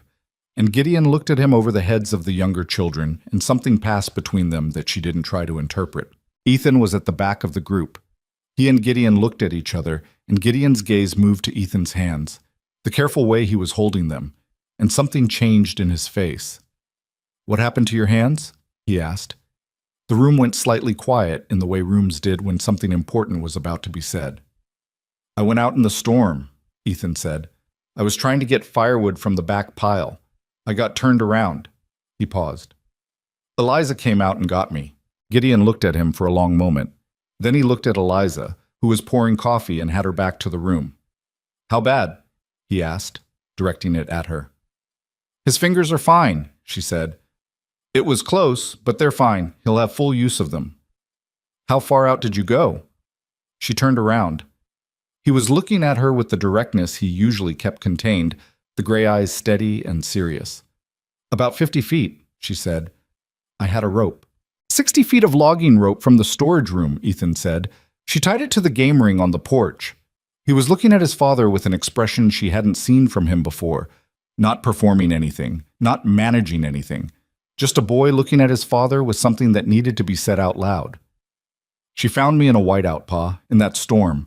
I couldn't see anything and I was down. I couldn't get up." Gideon was quiet. His coffee sat in front of him untouched. "She dragged me back," Ethan said. "On the ground, the whole way." The room was very still. James, remarkably, said nothing. Gideon looked at Eliza. She held his gaze for a moment and then looked at the stove because there was something in his face that she was not ready to look at directly, the same rawness she'd caught him with before, but larger now, less contained. "Your coffee's going cold," she said. "Eliza." His voice had a quality in it she hadn't heard before. "Drink your coffee and eat something. You've been out in that for 3 days and you need to warm up properly." She turned back to the stove. "We can talk later." He was quiet. She heard him pick up the coffee. Clara climbed into his lap, which she accomplished by simply arriving there without asking, and told him about the ragdoll's activities in full detail, and the room slowly came back to its normal temperature of noise and motion. And Eliza made a large meal out of the salt pork and the last of the root vegetables and a pan of cornbread, and they all ate together at the table that was almost too small for 7 people. Under the table, she was aware that her right knee, which she'd come down hard on in the snow when she found Ethan, had stiffened badly during the night and was currently making its displeasure known in a low, persistent way she was ignoring. She would deal with it later. Not now, not in front of them. She dealt with it later, which meant sitting on her cot in her room after the children were in bed, pressing her hands against the joint and evaluating the damage. Bruised, not broken. Swollen enough to be concerning, not so swollen as to be alarming. She'd wrap it in the morning. She'd managed with worse. There was a knock at her door. She pulled her skirt down over the knee, which was absurd given everything, and said, "Come in." Gideon opened the door and stood in the frame. He was holding a lamp and he'd changed out of his trail clothes into dry ones, and he'd combed his hair, which for some reason struck her as a specific and deliberate thing to have done. "Your knee," he said. She looked at him. "I watched you at dinner," he said. "You weren't putting full weight on your right side." "It's bruised. It's fine." "Can I see it?" "It's fine, Gideon." "You went out in a blizzard and dragged my son back from 50 feet on your knees. Let me see it." She held his gaze for a moment, and then, because she was tired and her knee hurt, and she had run out of the specific energy required to deflect him, she folded back her skirt. He set the lamp down on the floor and crouched beside the cot, and looked at the knee without touching it first, assessing. Then he pressed 2 fingers lightly against the swelling, watching her face, and she kept her face neutral, though it required effort. "That needs binding tonight," he said, "not tomorrow." "I was going to do it in the morning." "I'll do it now." He looked up at her. "I have a clean bandage in my kit. I've dealt with worse than this on myself and worse on the children." She wanted to say she could do it herself, which was true. She wanted to say she didn't need help, which was also true in the technical sense. Instead, she sat on the cot while Gideon Thorne went and got his kit and came back and knelt beside her bed in the lamplight and wrapped her knee with the careful, practiced hands of a man who had spent 15 years a long way from any doctor. He didn't talk while he worked, which she appreciated.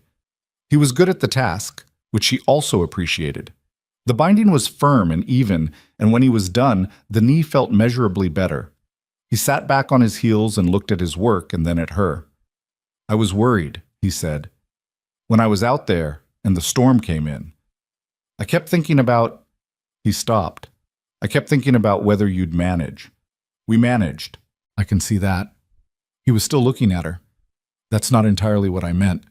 She looked at her bandaged knee. "I know what you meant." A silence. The lamp between them put his face in shadows and light alternately, and she was aware of how close he was, kneeling beside the cot, and aware that her heart was doing something it was doing without her permission. "When I came to Dry Creek Crossing," he said slowly, "I was looking for someone who could keep my children alive. That was the whole of what I was looking for. I wasn't looking for—" He stopped again. "I know," she said. "I need to say this." She looked at him. "You are not what I came looking for," he said. "You're considerably more than that, and I didn't account for it. I don't know what to do with it, frankly." She looked at him for a long time. He held it, steady the way he held most things, but she could see the cost of it, the slight tension around his jaw, the way his hands were resting on his knees with a deliberateness that meant he was keeping them still on purpose. "I don't know either," she said. "I came up here with very specific expectations about what this was, and it's turned into something else, and I'm aware of that, and I don't have a lot of experience with the something else." "Neither do I," he said. "Catherine and I married young.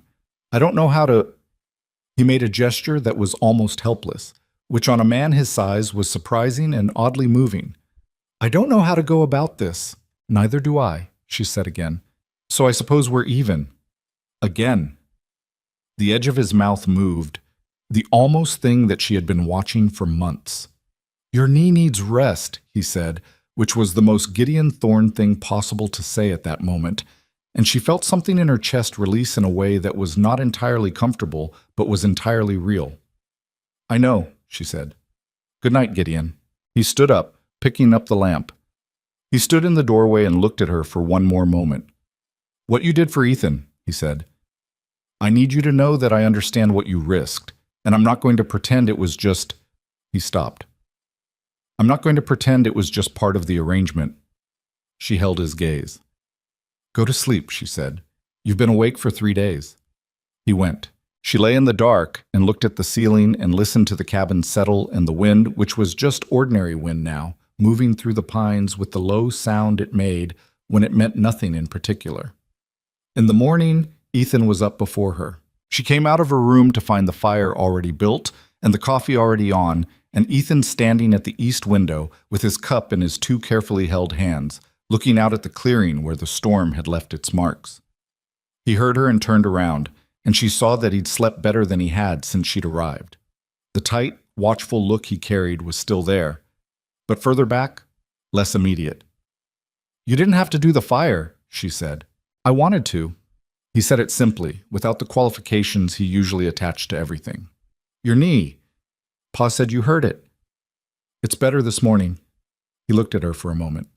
I keep thinking about it, he said, being out there. I couldn't feel anything, and I couldn't get up, and I couldn't even tell which way was the cabin. He stopped. I thought I was going to die out there. I thought that clearly, like a fact.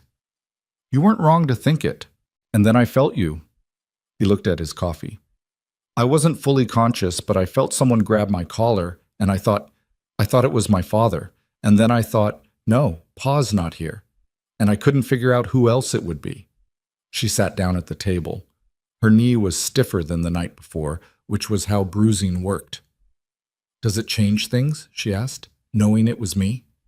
He looked up sharply, like the question had caught him somewhere he hadn't expected. Yes, he said, not defensively, just plainly. How? He thought about it seriously, the way he did when he decided to answer something honestly rather than carefully. I kept thinking you were temporary, he said, like something that would last the winter and then be done. Like you were passing through and we were just where you happened to be. He looked at the fire. I don't think that anymore. She looked at her hands on the table. I'm not sure what I am, she said. Honestly, you're here, he said. You're here and you went out in that and you... He stopped, tried again. My mother would have done that. If one of us was out there. He looked at her, and his gray eyes had something in them that she did not try to name, because naming it felt like it would break something. That's all I mean. They sat in silence for a moment, the fire going, the coffee heating, the cabin around them holding the cold out as it had been doing since November. I'm going to need you to carry water today, she said finally. My knee won't manage the creek path until tomorrow at least. I know, he said. I already figured. He went and got his coat. The days after the storm had a different quality. Not easier exactly. The practical demands of mountain winter didn't ease but changed in some way that she felt rather than named. The children moved around her differently. Henry, who had always positioned himself nearby without announcement, now sometimes simply sat beside her without any pretense of a reason. James began telling her his long stories with the addition of her actual name. Not ma'am, which he'd never used, and not nothing, which was what he'd been using, but Eliza, dropped into the middle of sentences like it had always been there. Clara called her mama once, accidentally, in the middle of asking about the chickens, and then looked up with eyes wide and uncertain. Eliza had looked back at her for a moment, just a moment, and then said, The brown hens are the laying ones. The gray one is older and doesn't lay much anymore, and continued the conversation as though nothing had happened, and Clara had followed her lead, and the words settled into the space between them without being made into a thing. Margaret noticed. Of course Margaret noticed. Margaret noticed everything. She mentioned it that evening, quietly, when they were washing up together. She calls you that sometimes, she said, when she thinks no one can hear. Eliza kept washing the bowl in her hands. I know. Does it bother you? No. Margaret was quiet for a moment. She was too young when Ma died. She doesn't really have a clear picture of her anymore. I can see it fading. Her voice was careful, the way her voice always was when she was holding something together by discipline. That's the part that's hardest, watching the little ones forget. She won't forget, Eliza said. You'll tell her, Ethan will tell her, and I'll tell her whatever I know, which isn't much, but it's something. Margaret looked at her. You do that. I'll do that, she said, not conditionally. Margaret looked back at the dishes. Okay, she said. Just okay, which for Margaret was considerable. Gideon and Eliza found their way toward each other in the careful sideways manner of two people who had both been hurt by the world enough to approach new things at an angle. There were no declarations. There were evenings by the fire after the children were in bed, talking about the trap lines and the food stores and the spring repairs the cabin would need. And somewhere inside those practical conversations was another conversation that neither of them spoke directly, but both of them understood was happening. There were moments, his hand briefly covering hers when she passed him the coffee. The way he positioned himself between her and the door when the cold came in sharp. The particular way he said her name now, a tone she'd never heard in it before that she had no adequate word for. She did not rush it. He did not rush it. They were not young people with the luxury of being careless. One evening in the third week of February, when the worst of the cold had fractionally eased, and the days were beginning to lengthen by minutes, that were not yet noticeable but were accumulating, Gideon came inside from the evening chores and found her at the table, doing the accounts, the careful tracking of what remained in the stores against how many weeks until the mountain trails would be reliably passable for a supply run. He sat across from her and watched her work for a moment. "We're going to make it through," he said. "I know," she said. "I've been knowing since January." "I wasn't sure in January. I didn't say that, but I wasn't." She looked up. He was looking at her with that directness he was doing more of now, the door more open than it had been. "The arrangement," he said. "The one we made in Dry Creek Crossing." She set down the pencil. "I'd like to make a different one," he said, "if you're willing." She looked at him across the table, this large and careful and frequently infuriating man who had come to town with 5 frightened children and an impossible problem, and had chosen her out of all of them, and she thought about the rope tied around her waist and the 50 feet of whiteout, and Clara's small voice saying, "Mama," when she thought no one could hear. "What kind of arrangement?" she said. "A real one," he said, "not just the winter." She picked up her pencil. She looked at the accounts. She looked back at him. "I have conditions," she said. Something in his face, not quite relief, but the shadow of it. "Tell me." "The children get a say. All of them, including Ethan. Not a vote. This isn't a vote.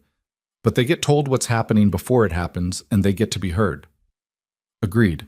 I need to know the finances, fully. What the trap lines bring in, what the homestead costs, what we have, and what we don't. I won't manage a household in the dark." "That's fair. And if I think something is wrong, I'll say so. I won't go around you. I'll say it to your face. But you have to hear it." He looked at her steadily. "I'm listening to you right now, aren't I?" She held his gaze, then she nodded once, slowly. "All right then," she said, "a real one." He reached across this table and put his hand over hers, the way he had a few times now, and this time she turned her hand over and held his, and they sat there in the lamplight with the accounts spread out between them and the sound of the fire and the mountain outside doing what mountains did, which was everything and nothing all at once. And it was not a fairy tale, and it was not simple, and there was still grief in the house and winter still on the ground. But his hand was warm and steady, and hers was too. And in the loft above them, she could hear Clara talking to her rag doll in the particular low, serious voice she used to tell it things she considered important. And underneath that, Henry's even breathing, and James's occasional interruption of some dream, and Margaret's quiet. And Ethan, whose breathing she had learned to distinguish from the others, was still. Deeply still. The sleep of someone who had come through something and landed on the other side. She did not let go of Gideon's hand. The lamp burned low, and neither of them moved to turn it up. And the mountain held them in its dark and cold, and they held each other back. March came in the way March always did at that elevation. Not as spring, not yet, but as a loosening, a grudging acknowledgement from the mountain that the worst was behind them. The snow was still deep in the shadows of the tree line, and the north wall of the cabin still wore its drift, but the quality of the light had changed, arriving earlier each morning and lasting longer each evening, and the cold had lost the killing edge it had carried since January.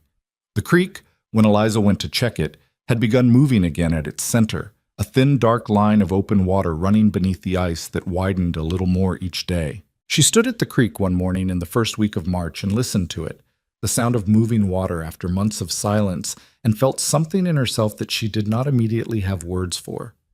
Not joy, exactly. Something quieter and more durable than joy. The particular feeling of having come through something and still being upright on the other side. She had a list in her coat pocket. She always had a list. This one was the spring repairs. The roof that needed proper attention before the snowmelt caused real damage. The porch boards that had survived the winter but would not survive another. The storage room floor that had developed a soft spot along the east wall from water intrusion. Gideon had been adding to the list from his side. Fence lines to check. The animal shelter roof. 2 sections of the trail that had washed out badly the previous autumn. Together the list was long enough to occupy them well into summer. She folded it back into her pocket and went to break the ice along the creek's edge for the morning water. The conversation with the children happened on a Sunday, the Sunday after Gideon had asked her to make a real arrangement and she had said yes.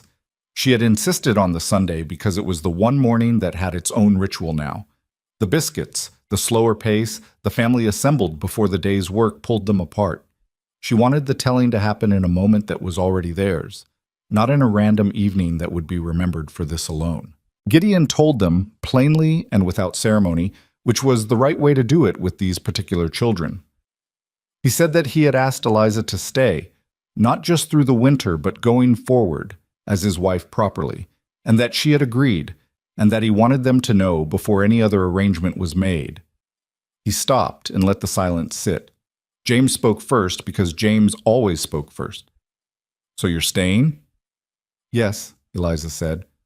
"For always?" "That's the plan." James seemed to process this for approximately 2 seconds. "Good," he said, and reached for another biscuit.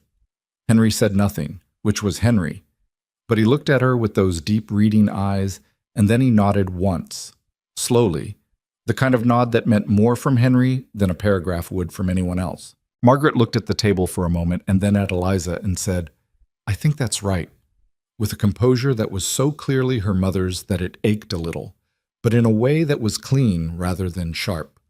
Clara was sitting in her usual place with the rag doll propped against the edge of her bowl, and she looked between Gideon and Eliza and said, with 4-year-old directness, "So Eliza is our mama now?"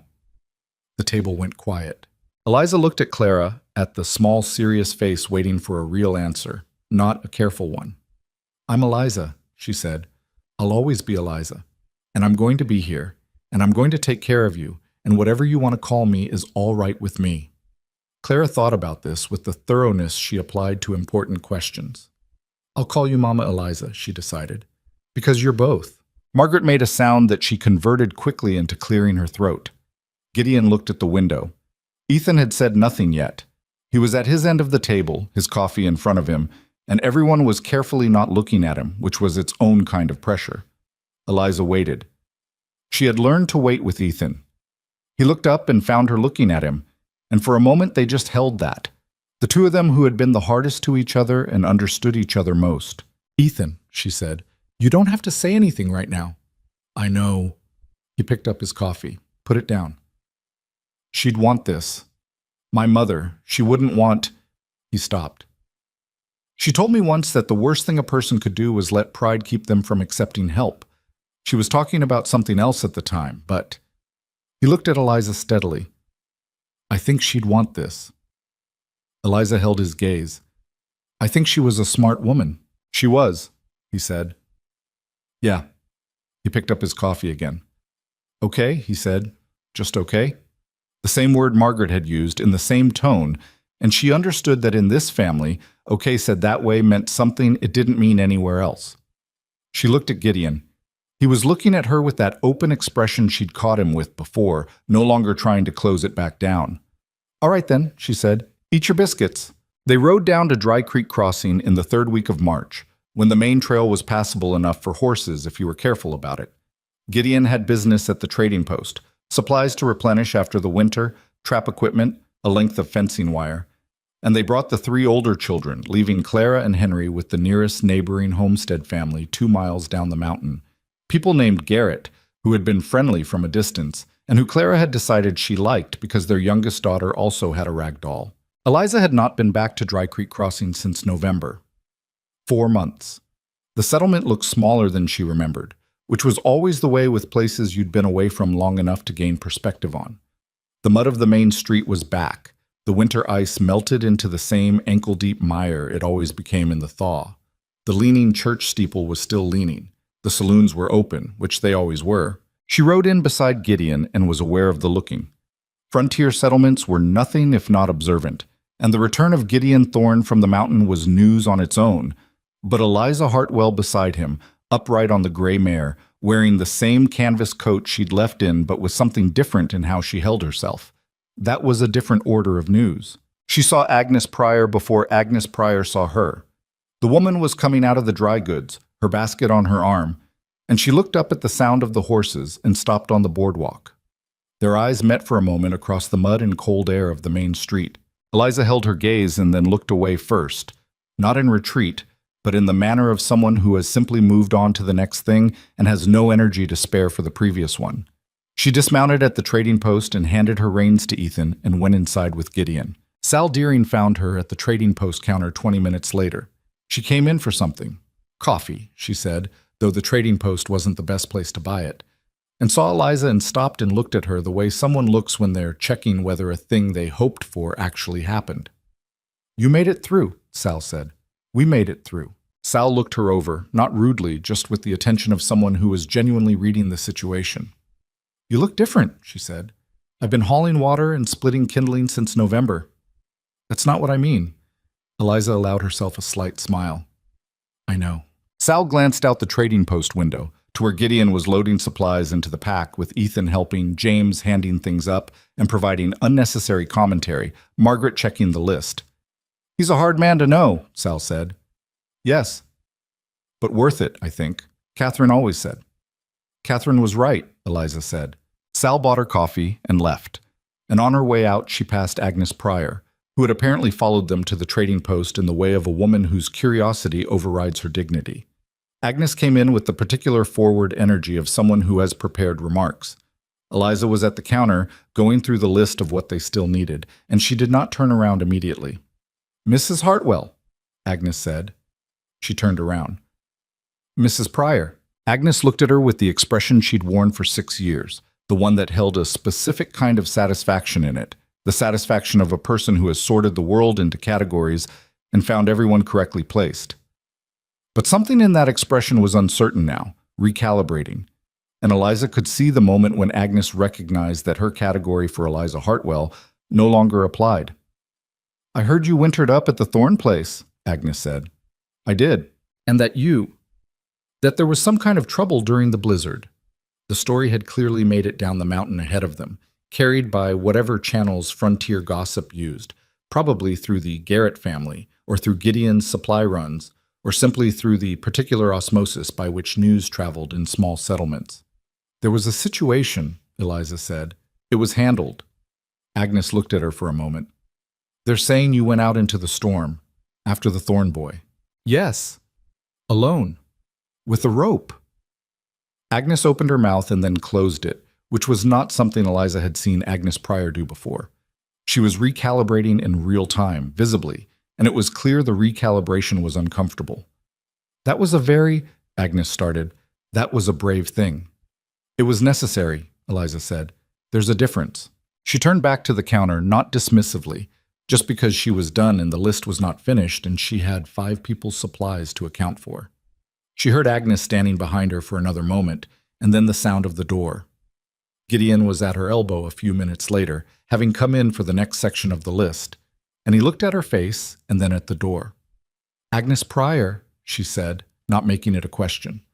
She found something to say. She started to. She didn't quite get there. He looked at her with that mouth corner thing. First time for everything.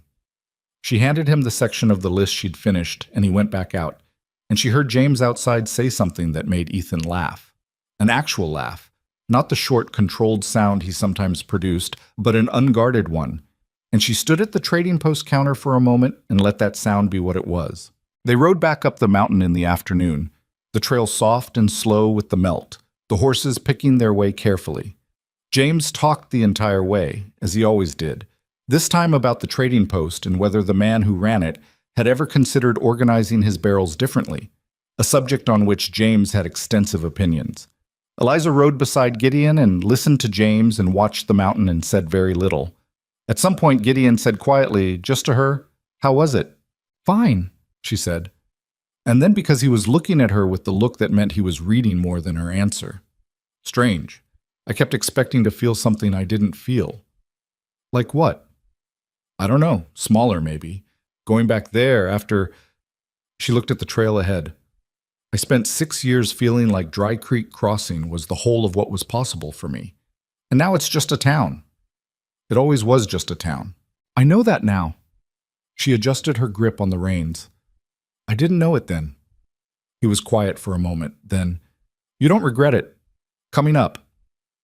It wasn't quite a question. It was the kind of statement that has a question underneath it, for the person being spoken to answer or not.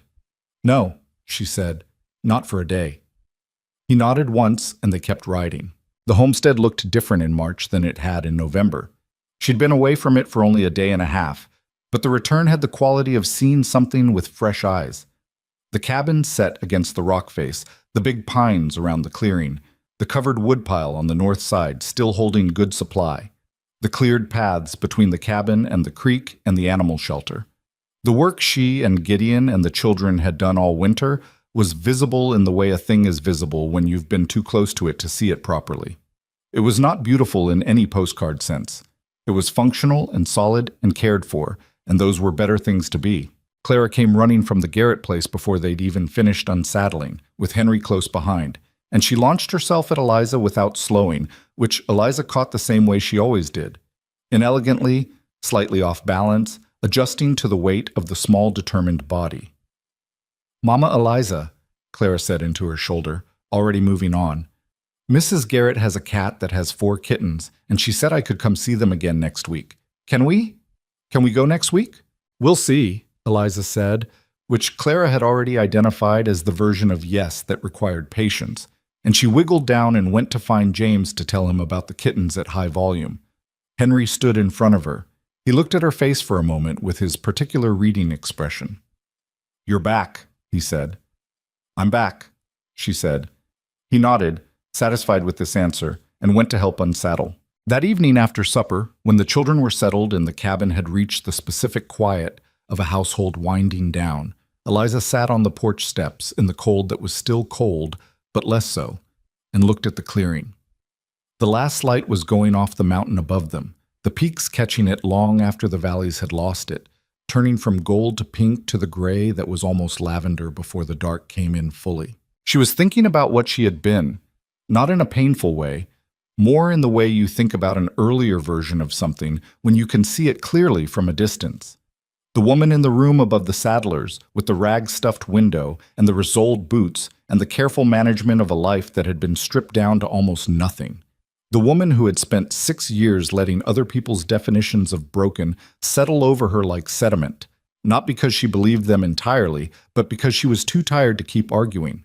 The woman who had looked at a child's hands on a stirrup and made a decision in approximately 30 seconds that turned out to be the hinge on which everything else turned. She had not been broken. She understood that now, not as an idea but as a fact, the way you understand facts that you've earned rather than just learned. She had been in the wrong place, a place that had no use for the specific kind of strength she had, and so had called that strength by other names: stubbornness, hardness, inability. She had been in a place too small to need what she was capable of, and the smallness had looked, from inside it, like her own limitation. It had taken 5 children and a mountain and the worst winter in 40 years for her to find the place where her particular set of capabilities was not just useful but essential, where her inability to have children had simply stopped mattering in the face of what she could do for children who already existed and needed her, where her hardness was the thing that kept them alive. She heard the door behind her and didn't turn around.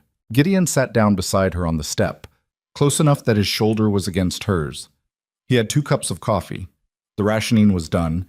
They were back to the full allotment, and he handed her one, and they sat in the last of the light and looked at the clearing together. "Ethan asked me something today," he said. "What?" "He asked if you'd teach him what you know about food management, the stores, the inventory system, the calculations you do." He paused. "He said if he's going to run a homestead someday, he needs to know the parts his father doesn't." She looked at the coffee in her hands. Something was lodged in her chest that she waited out. "I'll teach him," she said. "He said to tell you—" Gideon stopped. "He said to tell you he knows now what kind of person you are, and that he's sorry it took him so long." She was quiet for a long moment. The last of the light was leaving the peaks. "It didn't take him long," she said. "He was grieving. He was doing what people do when they're trying to hold on to something they're afraid of losing." That's a generous way to look at it. It's an accurate one. Gideon looked at her. She could feel him looking at her even without turning. "You do that a lot," he said. "See why people are the way they are instead of just how they're being." "It makes everything easier," she said.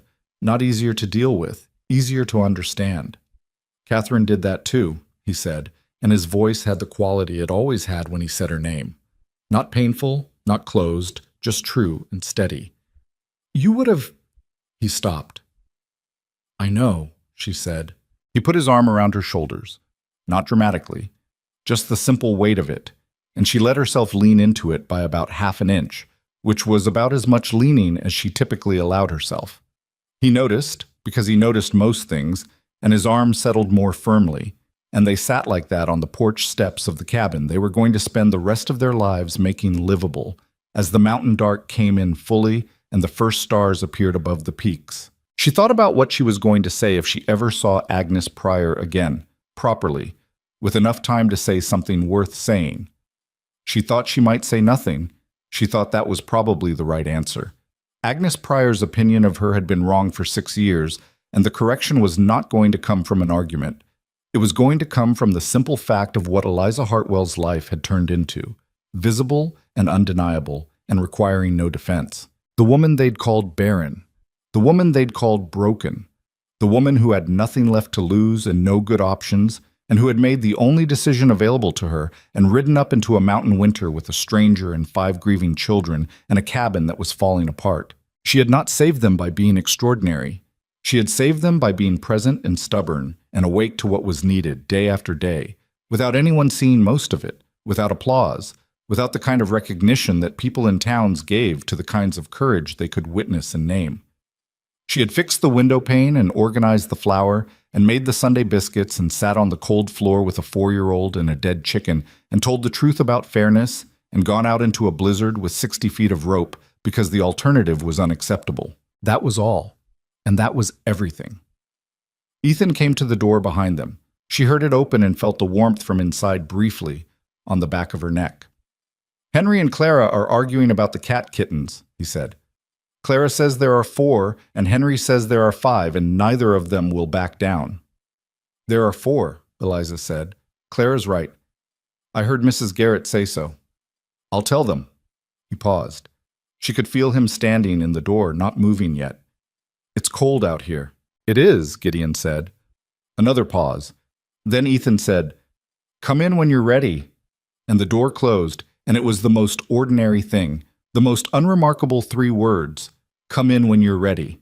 And it landed in her chest like something that had been looking for that particular place for a long time. She finished her coffee. Gideon finished his.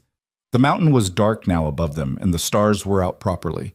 The kind of clear mountain sky that had so many of them it looked almost textured, and the cold was the clean cold of late winter, rather than the killing cold of deep winter.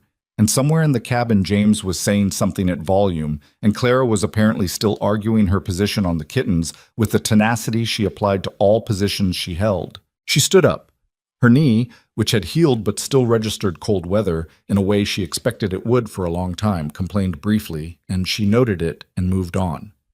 Gideon stood up beside her. She looked at the clearing one more time, the snow still lying in the shadows, the dark tree line, the peaks invisible now against the dark sky. And she thought about November, about riding up this mountain with a canvas bag and a leather satchel and 31 years of being told she was not enough of what the world needed. She thought about the rope tied around her waist and Ethan's collar in her hands, and the roaring white nothingness of the storm. She thought about what she now knew that she hadn't known then, that the world was not always wrong about a person, but it was wrong about her, and the people who had been wrong about her were not cruel so much as limited to seeing only the one kind of value they'd been taught to look for, and she had spent years living inside their limitation as though it were her own. She was not going to do that anymore. She turned and went inside, into the warmth and the noise, and the particular golden light of the lamp that meant supper was recently over, and the children were still moving through the evening in the way children did, and the door swung shut behind her and Gideon both, and the cold stayed outside where it belonged. Clara looked up from her argument with Henry. Mama Eliza, there were 4 kittens, right? 4, Eliza confirmed. You were right. Clara turned to Henry with an expression of complete vindication.